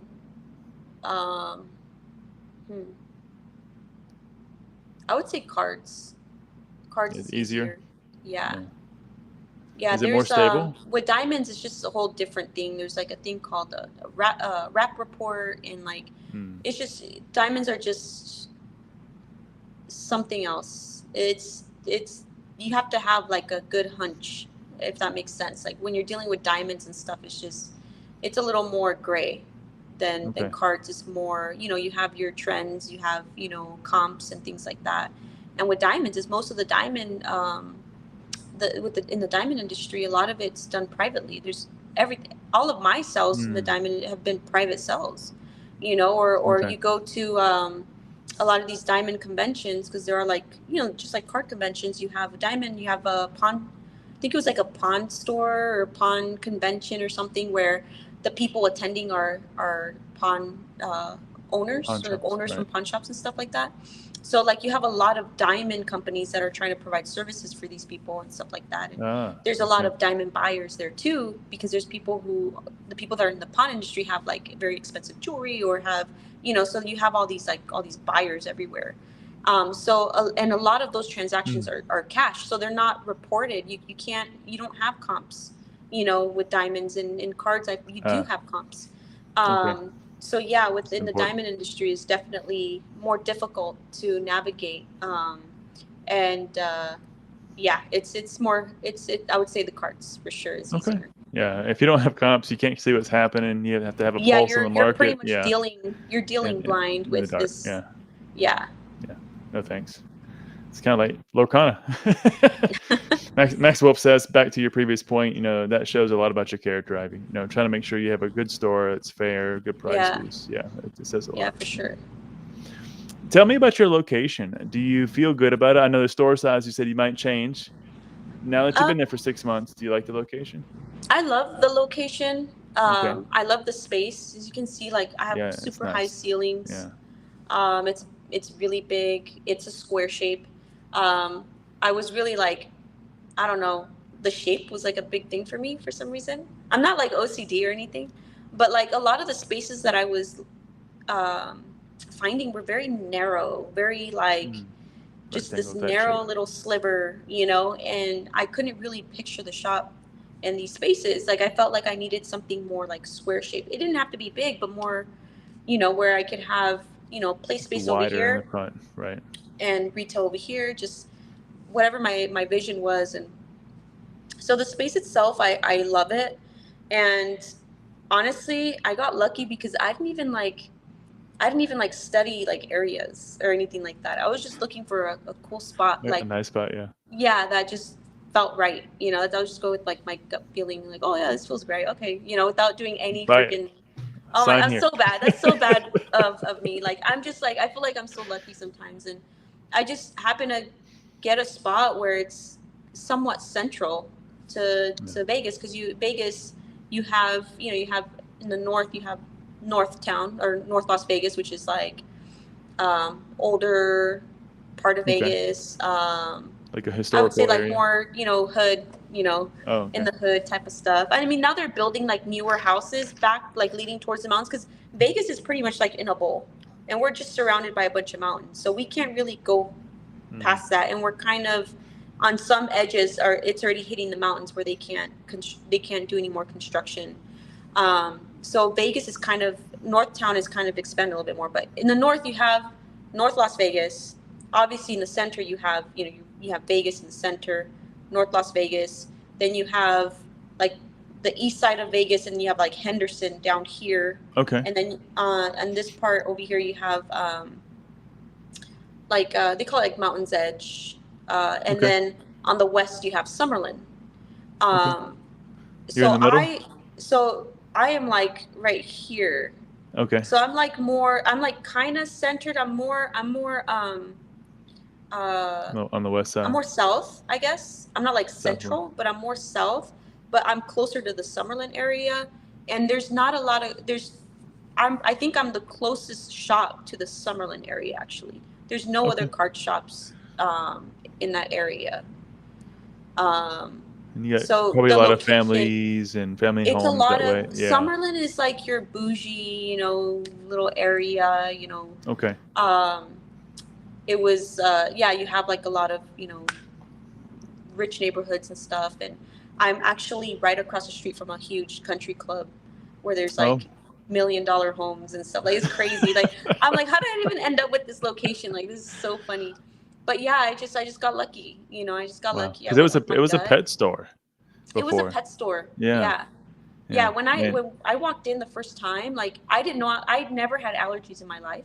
and I had full blown allergies when I walked into the You were shop. Like you were digging up floor and it was everything. like my That's eyes bad. were getting. I was like, what the hell is happening to me right now? Like I've never experienced this before. But yeah, it was a pet store, and they abandoned the store Yeah. because they passed a law in Vegas where pet stores can't sell. They couldn't sell like puppies, cats, and like some other list of animals. Huh. So a lot of shops were closing up, and this one was abandoned for a few months before the property manager even found out. So it was Wow. bad. Yeah, and they Wow. had Okay. like a bunch of plants and stuff that were dead and like decomposed. Like it But was hopefully the animals weren't left there. no, there was no like dead animals Okay. or anything. Okay. Yeah, Thank no, goodness. no. We Oof. checked and stuff. I mean, it smelled like there was, but we didn't see Yeah. anything. Okay. And my realtor was just like, she was like snooping around trying to like see if there was, because the smell was just so bad. Was But that bad? I think the smell was literally like just like the old bedding. Yeah. That they I mean, they it didn't clean the happens. cages It out. happens. Yeah. You know, so I think that's what the smell was. But By the yeah, time it was you gutted the bad. place, I mean, it was, and you tore up the Yeah, floor, you redid everything, and you were doing a lot of everything. that yourself. Yeah, my dad taught me. He taught me like how to do tile and how to grout, how to Right. do all that Yeah. stuff. Not You just did floor all of it. tile, Yeah. but like wall tile, how to paint. Yeah, he taught me how to do a lot of those things. So I was like, yeah, why am I gonna pay like $10,000 for all when I can just like do it myself, you know? So yeah, Well, I ripped out floors. My dad, he helped me do some of the painting, and then some of the flooring too, because yeah, the flooring was I think tough. I saw him doing the flooring with you. Yeah. Yeah, the flooring, there was like layers of Mm-hmm. flooring. Like when a new owner would come in, they would just slap a Let's floor slap right on something down. top, and they just Yep. kept doing that. So I was like, crap, like I'm just gonna take it Where's all the the way bottom? down to concrete, you know. And once we got to the concrete, it was like it looks nice. It has like this Yeah. nice industrial feel Yep. to it. Yeah. You had to So we grind just it, but other than that, uh-huh. yeah. Yeah. Yeah, the grinding was tough. Like the it's crazy, like for the grinding machine is so heavy. Um and then they have like these little pads on them, and each little pad is like $90 for each little pad. And it How had many like did you I use? think it was like 3 or 4 that goes on the thing. You probably And it's used like because it's 100 of like them. diamond, it's like the diamond Right. cutting things and stuff. Right. And then that's just to like remove there was like an Right. epoxy that was on the Mm-hmm. ground that was really Yep. hard to remove, so it needed to like scrape it, and then we needed to switch the pads to something that's smooth it out. Polish it. Right. Polish it. Yeah, so it was a Wow. lot of work. Wow. What was the square footage? Ask Mason. It's 2,300. 2300. Okay. Mm-hmm. Yeah, it looks big. It looks big because of this. I think the ceilings really makes it look big, and then all the glass just makes it look open, But yeah. Yeah, it does look really big. I mean, even when I saw people playing in it, and then I saw what's behind it, on to your left, I guess. Yeah, it looks Mm-hmm. really, really big. Yeah, it's huge. Yeah, it has a big like open feel to it. Mm-hmm. A lot of Yeah. people love it. They're like, "Oh, it feels so Yeah. open in here." Yeah, I like it. I don't know if that's a good thing or a bad thing though, because I'm like, shoot, do I need to like add? I need to definitely more add more product, stuff. right? I need to add more shelving, more, because I do want the retail side to be completely just full of just product. Right. But yeah, I still have a lot to add to the shop for sure. But I think we said it earlier on. Like you got a good place to grow. Good place to grow. Mhm. Mhm. Lots of things to change. Yeah. You've been running this for a while. What would be something you think you should do better in your store that you think you maybe haven't done yet that you really want to work on next? I think for sure, like the product side, I need to Okay. work on giving people a better shopping experience, because I'm focused so much on cards that when there's people that come in here who just want to buy plushies, or who just want to buy, little things like that. And I feel like I need to focus more on the retail side, with just cool product to just have here, for people. And also like the claw machines, that whole little arcade idea Right. of giving people just a a better experience, a happy experience. But yeah, and then being able to also trade up with plushies, trade plushies, just all those things. I have like so many ideas for this, and I think what I need to do too, just like on a personal thing, is just do better with execution. Like, because I am kind of everywhere, it's hard for me to like, I don't know if this is like if I have a problem or whatever, but like it's hard for me to like focus on something, because I like I'm like doing something and I'll just like get distracted, and I'm like I find myself doing something completely different, and I'm like, oh shoot, but I was doing this like 2 hours ago, like let me go over here, but by it's that time, by the time it's like I realize that it's like I have to do something else. So I think what I need to do is just be able to execute these things. So like, yeah, so just being able to kind of work on the retail space, be able to get that done, work on the experience. I feel like the whole playing side is kind of growing. That's It's getting pretty better. solid.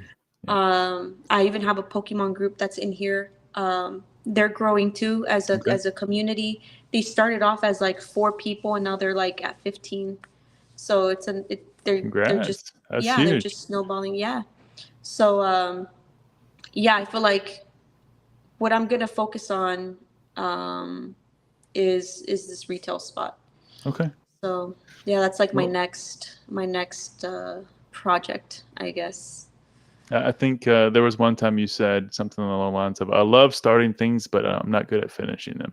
Yeah, Yeah. I'm, and it's like, yeah, because I know it. It's not like I'm not aware, right? And I'm just like, but I'm aware. I acknowledge it. It's just like, I Can't guess stop it. just creating. I have to like create better Better habits. habits. Yeah. Yeah, to kind of Yeah. just follow through. So maybe, and I've been trying to have like to carry like a little notebook around to try. I'm just Yeah. so bad with that though. Like my little notebook's like, I don't even know where it is. Like I have no idea where this. I know it's somewhere. I just, Got the Mickey Mouse. Don't know where the notebook is. yeah, exactly. Poor little notebook. Yeah. Like I bought it, especially. I think I wrote like a few things in there, and then it's just like I just lost it. Yeah, try time boxing. Boxing your time, and really, obviously customers take priority, but outside of that, especially once you get an employee, that will that will help a tremendous amount. And Yeah, then definitely. you can Yeah. time box and really try to get your time allocated to specific things. That's Mason just, yeah. says plushies are huge. He says reach out. I'll get you hooked up with distribution. Hey, yeah, I need plushies Yeah, in here. yeah. Appreciate that, Mason, actually. Mason got me, or actually got my son at Collecticon. Yeah, sold us a plushie. I know. Oh, cool. Yeah, we got the Rayquaza. Yeah, the plushies are really, really, it's a good product to have. Mason asked, is it hard selling cards, in the mail or in the mall? Excuse me, in the mall. Yeah, I don't know, Mason. I'll let you answer that one there on the fly, if you like, sir. But if we take a look right back where you are, Ivy, I mean, you're in the store, you're 6 months in. I think you're going strong, learning as you I think go. so. Lots of big congratulations along the way. You got to be proud of yourself. It's got to be a great journey. I know you got to be super. Like, how do you feel? Just a sidebar. How do you feel when you wake up and this is the job you're going to? You got to feel good, right? Man, I Are don't you still know. Like, excited, or does it cross your mind? no, like it's, I mean, I'm grateful. I'm grateful for things, but I don't know. I really don't feel anything, to be honest. Like The next task, the next thing. it's Like, just, my journey. mind's just kind of like, all right, let's get to work. Let's get to work. There are some moments though when I'm here where I'm just like, this is cool. Like this is, it's actually happening. Like I actually started something that I wanted to do, and it's happening. I get those little moments very like, very rarely, and it's mostly when like after I shut down and I'm here by myself, and it's just like, I'm just like looking Take a moment. around, looking at all the trash cans are all overflowing with packs, and it's just like, this is cool. This is really cool.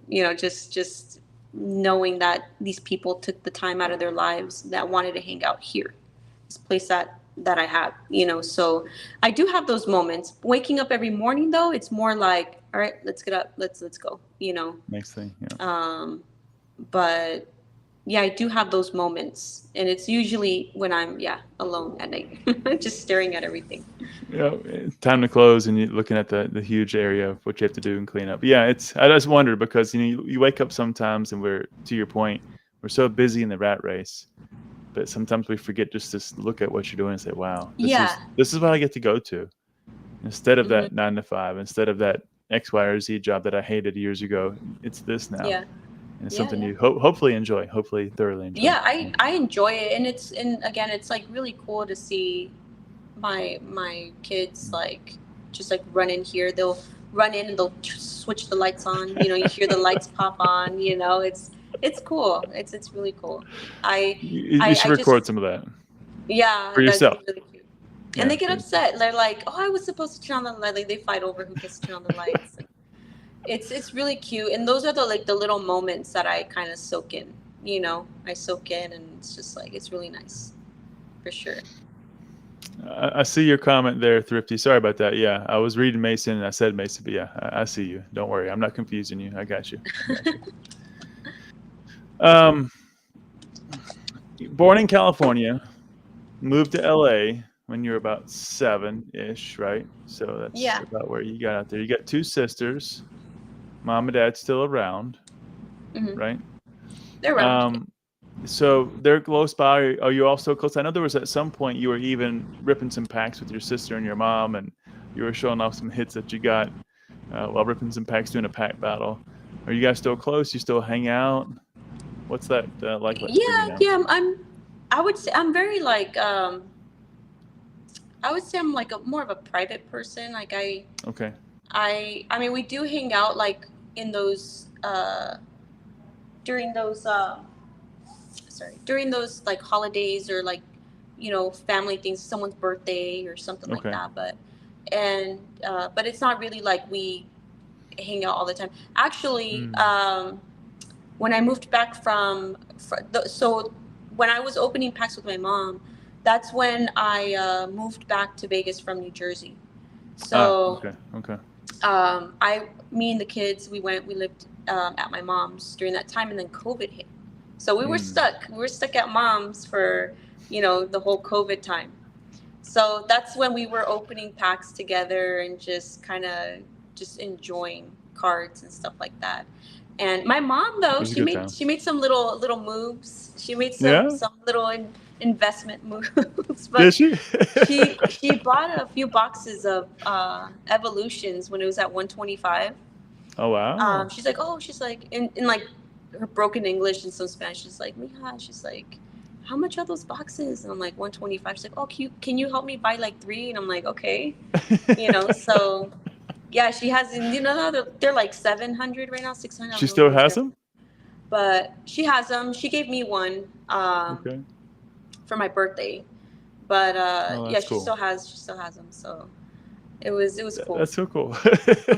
Mom's investing in Pokemon. Yeah, she ended up buying some like other weird stuff.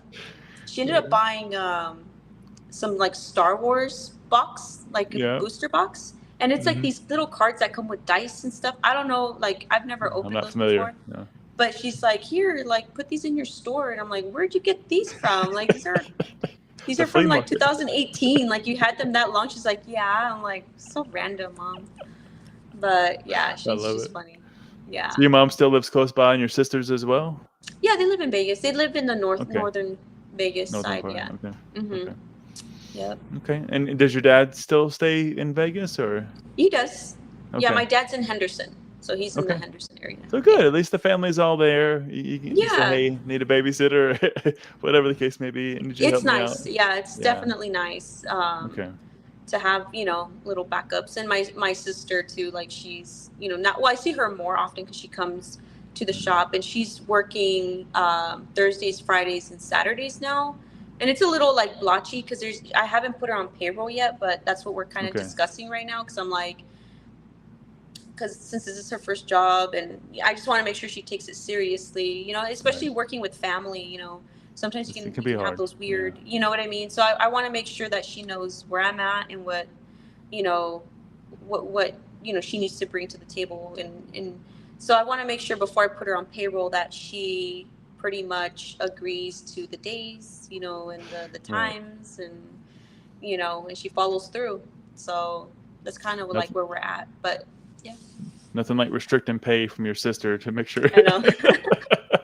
I'll pay you when you do the job, sister. I'll I pay you know. when you do it. It's just I understand too, like, you can be comfortable and stuff, but I'm just like, sometimes I'm just like, is she really like on her phone right now? And, Don't get me but started. I have to like let Yeah. it slide because I don't want like, any weird, but yeah, that's You why gotta I crack the have to whip talk to her early. first. You gotta crack the whip early. Get off your Hmm. phone. It's working Yeah, hours. I know. I'm just like, how do I do, like, Unless what you're do I. unless you're posting on my social media, you better get off. Yeah. Chef says we need mom on the next interview. Talking about her Pokemon investments. Well, Ivy, one more thing, and then we'll try to bring this to a close. We've been running for almost 3 hours. It's been a Oh, blast. I wow. absolutely love Okay. it. Yeah, good conversation. Thoroughly Awesome. enjoy it. Um, one of the things that is we touched on a little bit earlier, and you spoke about it from the perspective of the kids, but obviously there's much more than that in running a life and being a mom, being a wife, being a daughter, whatever it may be. How has this impacted you outside of what we've spoken about with your kids and being able to spend that time with them? How have you been able to juggle running your family and interacting while starting the store? Has this really just consumed all of you? It's tough for sure. Yeah. So really the dynamic is, my kid's father and I, we're just co-parenting right now. Okay. We've been doing that for actually like a couple years. So like obviously it's not like your traditional, you know, traditional way of raising children, whatever. But um, it's definitely tough. Just life, right? Just life in Yeah. general. Just trying to go roll with the punches. Yep. Life is definitely something that you can't control. You can't, you just never know, right? So you do the best you can to just take things day by day. And that's kind of like what I'm doing. It's like I take it day by day. Um, the shop is really like kind of giving me that escape sometimes from life, Okay. where it's like I look forward to coming here because I can just focus on just cardboard, and What just you enjoy. Yeah. just do what I'm doing, and just, yeah. And I think it's a good thing too. It's a good escape in my opinion, because Oh, yeah. um yeah, I'm working towards something, you know what I mean? So yeah, I would say it is tough. Obviously, as a parent, we want to make sure that our children are fine, mentally, physically, Right. emotionally, all those things, so um I think the shop definitely has given me more. It's not just a business for me. It's not just to make money for me. Yeah, it it's doesn't sound like it. it's Yeah. more than that. Yeah, it's becoming more than that. And honestly, it's like very surprising how much the shop is like affecting my life in a good In a way, positive way. in a Yeah. positive Your way, kids, and your my sister, kids. you. Yeah. Yeah, it's like it's amazing. I'm very grateful for it, for sure. And I think that adds more to the pressure of keeping the lights on. Right. It makes me want to work even harder, but I know I have to be careful too, because I have to take care of my own health, my own. I Right. have to make sure I get rest. I have to make sure that I'm not too focused in this where I'm losing sight of you know What's really what my important. kids are going through, and Right. things like that. Even though they're young, they're still going through their little things, and I have to just make sure that I also, can be aware of those things and not lose, sight and just get stuck in the shop. So Well, and it's probably actually good you had the experience you had with your mom and it being so difficult at that younger age because it really gave you a perspective of what you want to improve as well. And I right. think you articulated it very well here and how you want to change that slightly, give some improvements, take what was good, add some Hmm. other things to it. And Hmm. well said. Yeah, I think bringing that perspective to the kids. And I love how it's changed the social aspect of your sister, your son, Yeah, obviously it's connecting with all the crazy. people that come Yeah. in the door. Yeah, it's great. Hmm. Very good. Very good. Yep. Well, Ivy, we'll end it with two questions. We typically go through the very end, and we have just two to wrap it up. And again, I deeply appreciate your time. This one is actually touching back to the theme of today's podcast, and that's, so many on the outside looking in right now would say that you're living the dream right now. This is it. Like you're living it, and you don't even sometimes think about it. You're Like just I am. No, just yeah, kidding. Just no, kidding. got you. Um, but so many struggle to take that leap in life and really see what's possible for them. What advice would you give those that are stuck with their dreams in their back pocket? Well, one thing that I think is important is like not to live with the what ifs in life. Mm, That those suck. yeah, Um, Also, you kind of have to just take a chance or risk. That's all what it is really. If someone doesn't want to go for something, the only thing that comes to my mind is that they're afraid of the risks or the right. bad things, right? um, The what you kind ifs. of just have to, if it's something that you really want to do, and if it's something like, just think ahead, right? Think like you're in your 80s. Like, you're 80 years old, are you gonna forget, like, I mean, are you gonna regret like not going for something? Is that gonna affect you? If you say no, then okay, then whatever, you can live with it if you choose not to pursue a dream or something. And but with me though, like, it's just something that it's hard for me to do, and I think that's why I've jumped into so many different things. And in my life, Mm, it's because like I always want to just see like what if I do this? Like what it's going to be exactly. So I What's think it's possible? it's important to I think I'm like I'm like on the extreme, but I think it is important to just take the risk on yourself and give yourself that opportunity to just go for it.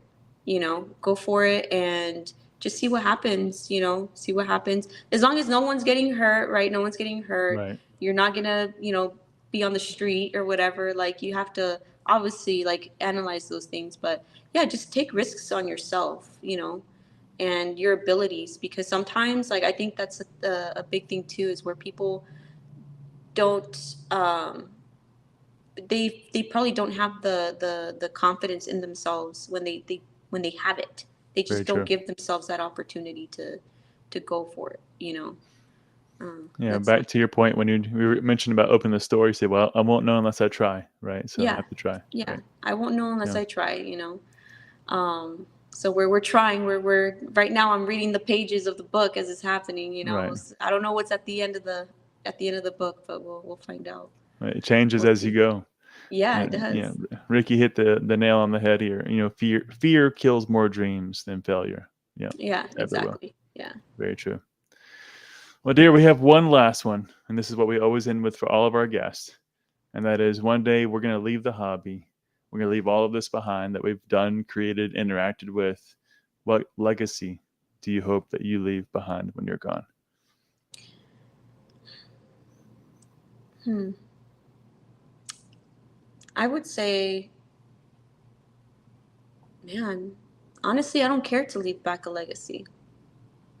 I don't care about it. I feel as long as you can impact people in a good way, and you Mm-hmm. did the best you can, it's like that's all you can really do. I have the shop and everything, but I wouldn't, if the shop is something that my kids wouldn't want, it's like it's just going to be sold off, or someone Right. else's, you know what I mean? It's like I think it's just I guess how you just treat people. I just want to make sure that the people that I encounter, and the people that are my friends, the people that I care about, that I just somehow impacted them in a positive way in their life, and not in a negative way or whatever. Yeah, I would say I don't know if that makes sense, but I really don't care to leave a legacy behind. I Most people get forgotten. Like, when they die, they get forgotten, like, after, years. And then even like our great great grandparents, like, how many of us know who they were? We don't know Right. who those people were. You know what I mean? So yeah, I think it's just, I don't really care for those things. I don't know if that's weird, but No, not at all. Not at all. The answer is your own. And what I hear even in the in between of that, if you would allow me, and tell me if I'm wrong, is I hear it's more about you leaving something better than you found it, and not about you as an individual or them Mhm. remembering Ivy in the TCG store or whatever you may have done. It's about the people you interacted with and what that brings to the future for the people to come after you. So it's more about that experience. And to Yeah, your yeah, point, it's all about experience. And I think exactly. you're Yeah. creating all of that right here as we go, and you're writing the book of experience and living life. Yeah, I mean, everyone's in charge of their own lives at the end of the day, and you can build the life you want. And we can literally do whatever we want in this Mm-hmm. life. You can build whatever life you want. You don't, yeah. That's just the way I see it. It's like this empty I book, and agree. I'm writing my own story. You're pretty much you're creating it, you know. Right. But that's just how I see life. And at the end of my life, it's over. It's over, and that's it. Right. There's I don't need to leave anything behind. Um, I think it's just, yeah, about the one life that we have. We have to make sure that we're not, spending it being unhappy or Right. doubting ourselves, There you go. Right. or, all those things. Yeah. I love it. Hmm. Ivy, beautiful answer. Once again, well articulated. Lots of love here in the chat for you as well. I said it and I'll say it again. Really appreciate your time. Thank you so much for taking 3 hours out of your day to spend with us and share your story and share the inspirations of how you've gotten here, and hopefully inspire a few others to take that leap of faith for themselves. Yeah, for sure. Thank you for having me. And chat, I was like trying to keep it with chat. But yeah, no, it was really, really fun. I've never done an interview like this before. Again, I'm a very private person, and even with my social medias, like it's hard for me to post. I'm not really like on there all the time. A lot of my posts are like really old, but um, yeah, no, this was really fun. It's nice to let people know like who I am, you know. Story. Yeah. Um, yeah, you see a lot of people on social media with their pictures and their little, card photos, and it's just like, okay, cool, but like, who's that What person? else is there? What Right. else is there? Just not just like a Right. pretty little picture, it's like, Right. so this is really cool to be able to share who I am. And yeah, just through all of our troubles and our successes, and Right. it's Good and the bad. it's really cool to share those things. Yeah, especially Let me- since I don't talk, like, I don't have many friends, so I really don't like talk about things a lot. I just kind of like keep it to myself. Keep So it this in. is this Yeah. is cool. This is like a I little understand. therapy session. No, I'm just kidding. I'll send you the bill after we're done here. Yeah, Don't worry. send me an Yeah. invoice. But no, I appreciate you opening up and sharing. I think it flowed very well. I got to hear things even in my research I didn't get to hear about you before, so maybe I missed it, maybe I didn't. There's a few But things in there, yeah, maybe a maybe few we'll save it nuggets. for another, but no, there's a few other things in there for sure. Round 2. We'll get you on round Round 2, two. right? Yeah, I love it. Well, Ivy, Cool. thanks again. Everybody in chat, as always, we really appreciate all your support, all your time, dedication. Anybody watching afterwards, thank you so much. Make sure you check out Ivy's store, Yes, the guys. card garage down below. Okay. And she's also on Instagram, TikTok, and many others. All the links are right there. So make sure you check them out. Give her some love. Give her a sub. Thank you so much. We wish everybody a great night. Look forward to seeing you on the next Rants, guys. Good night, guys. Thank you so Thank much. you.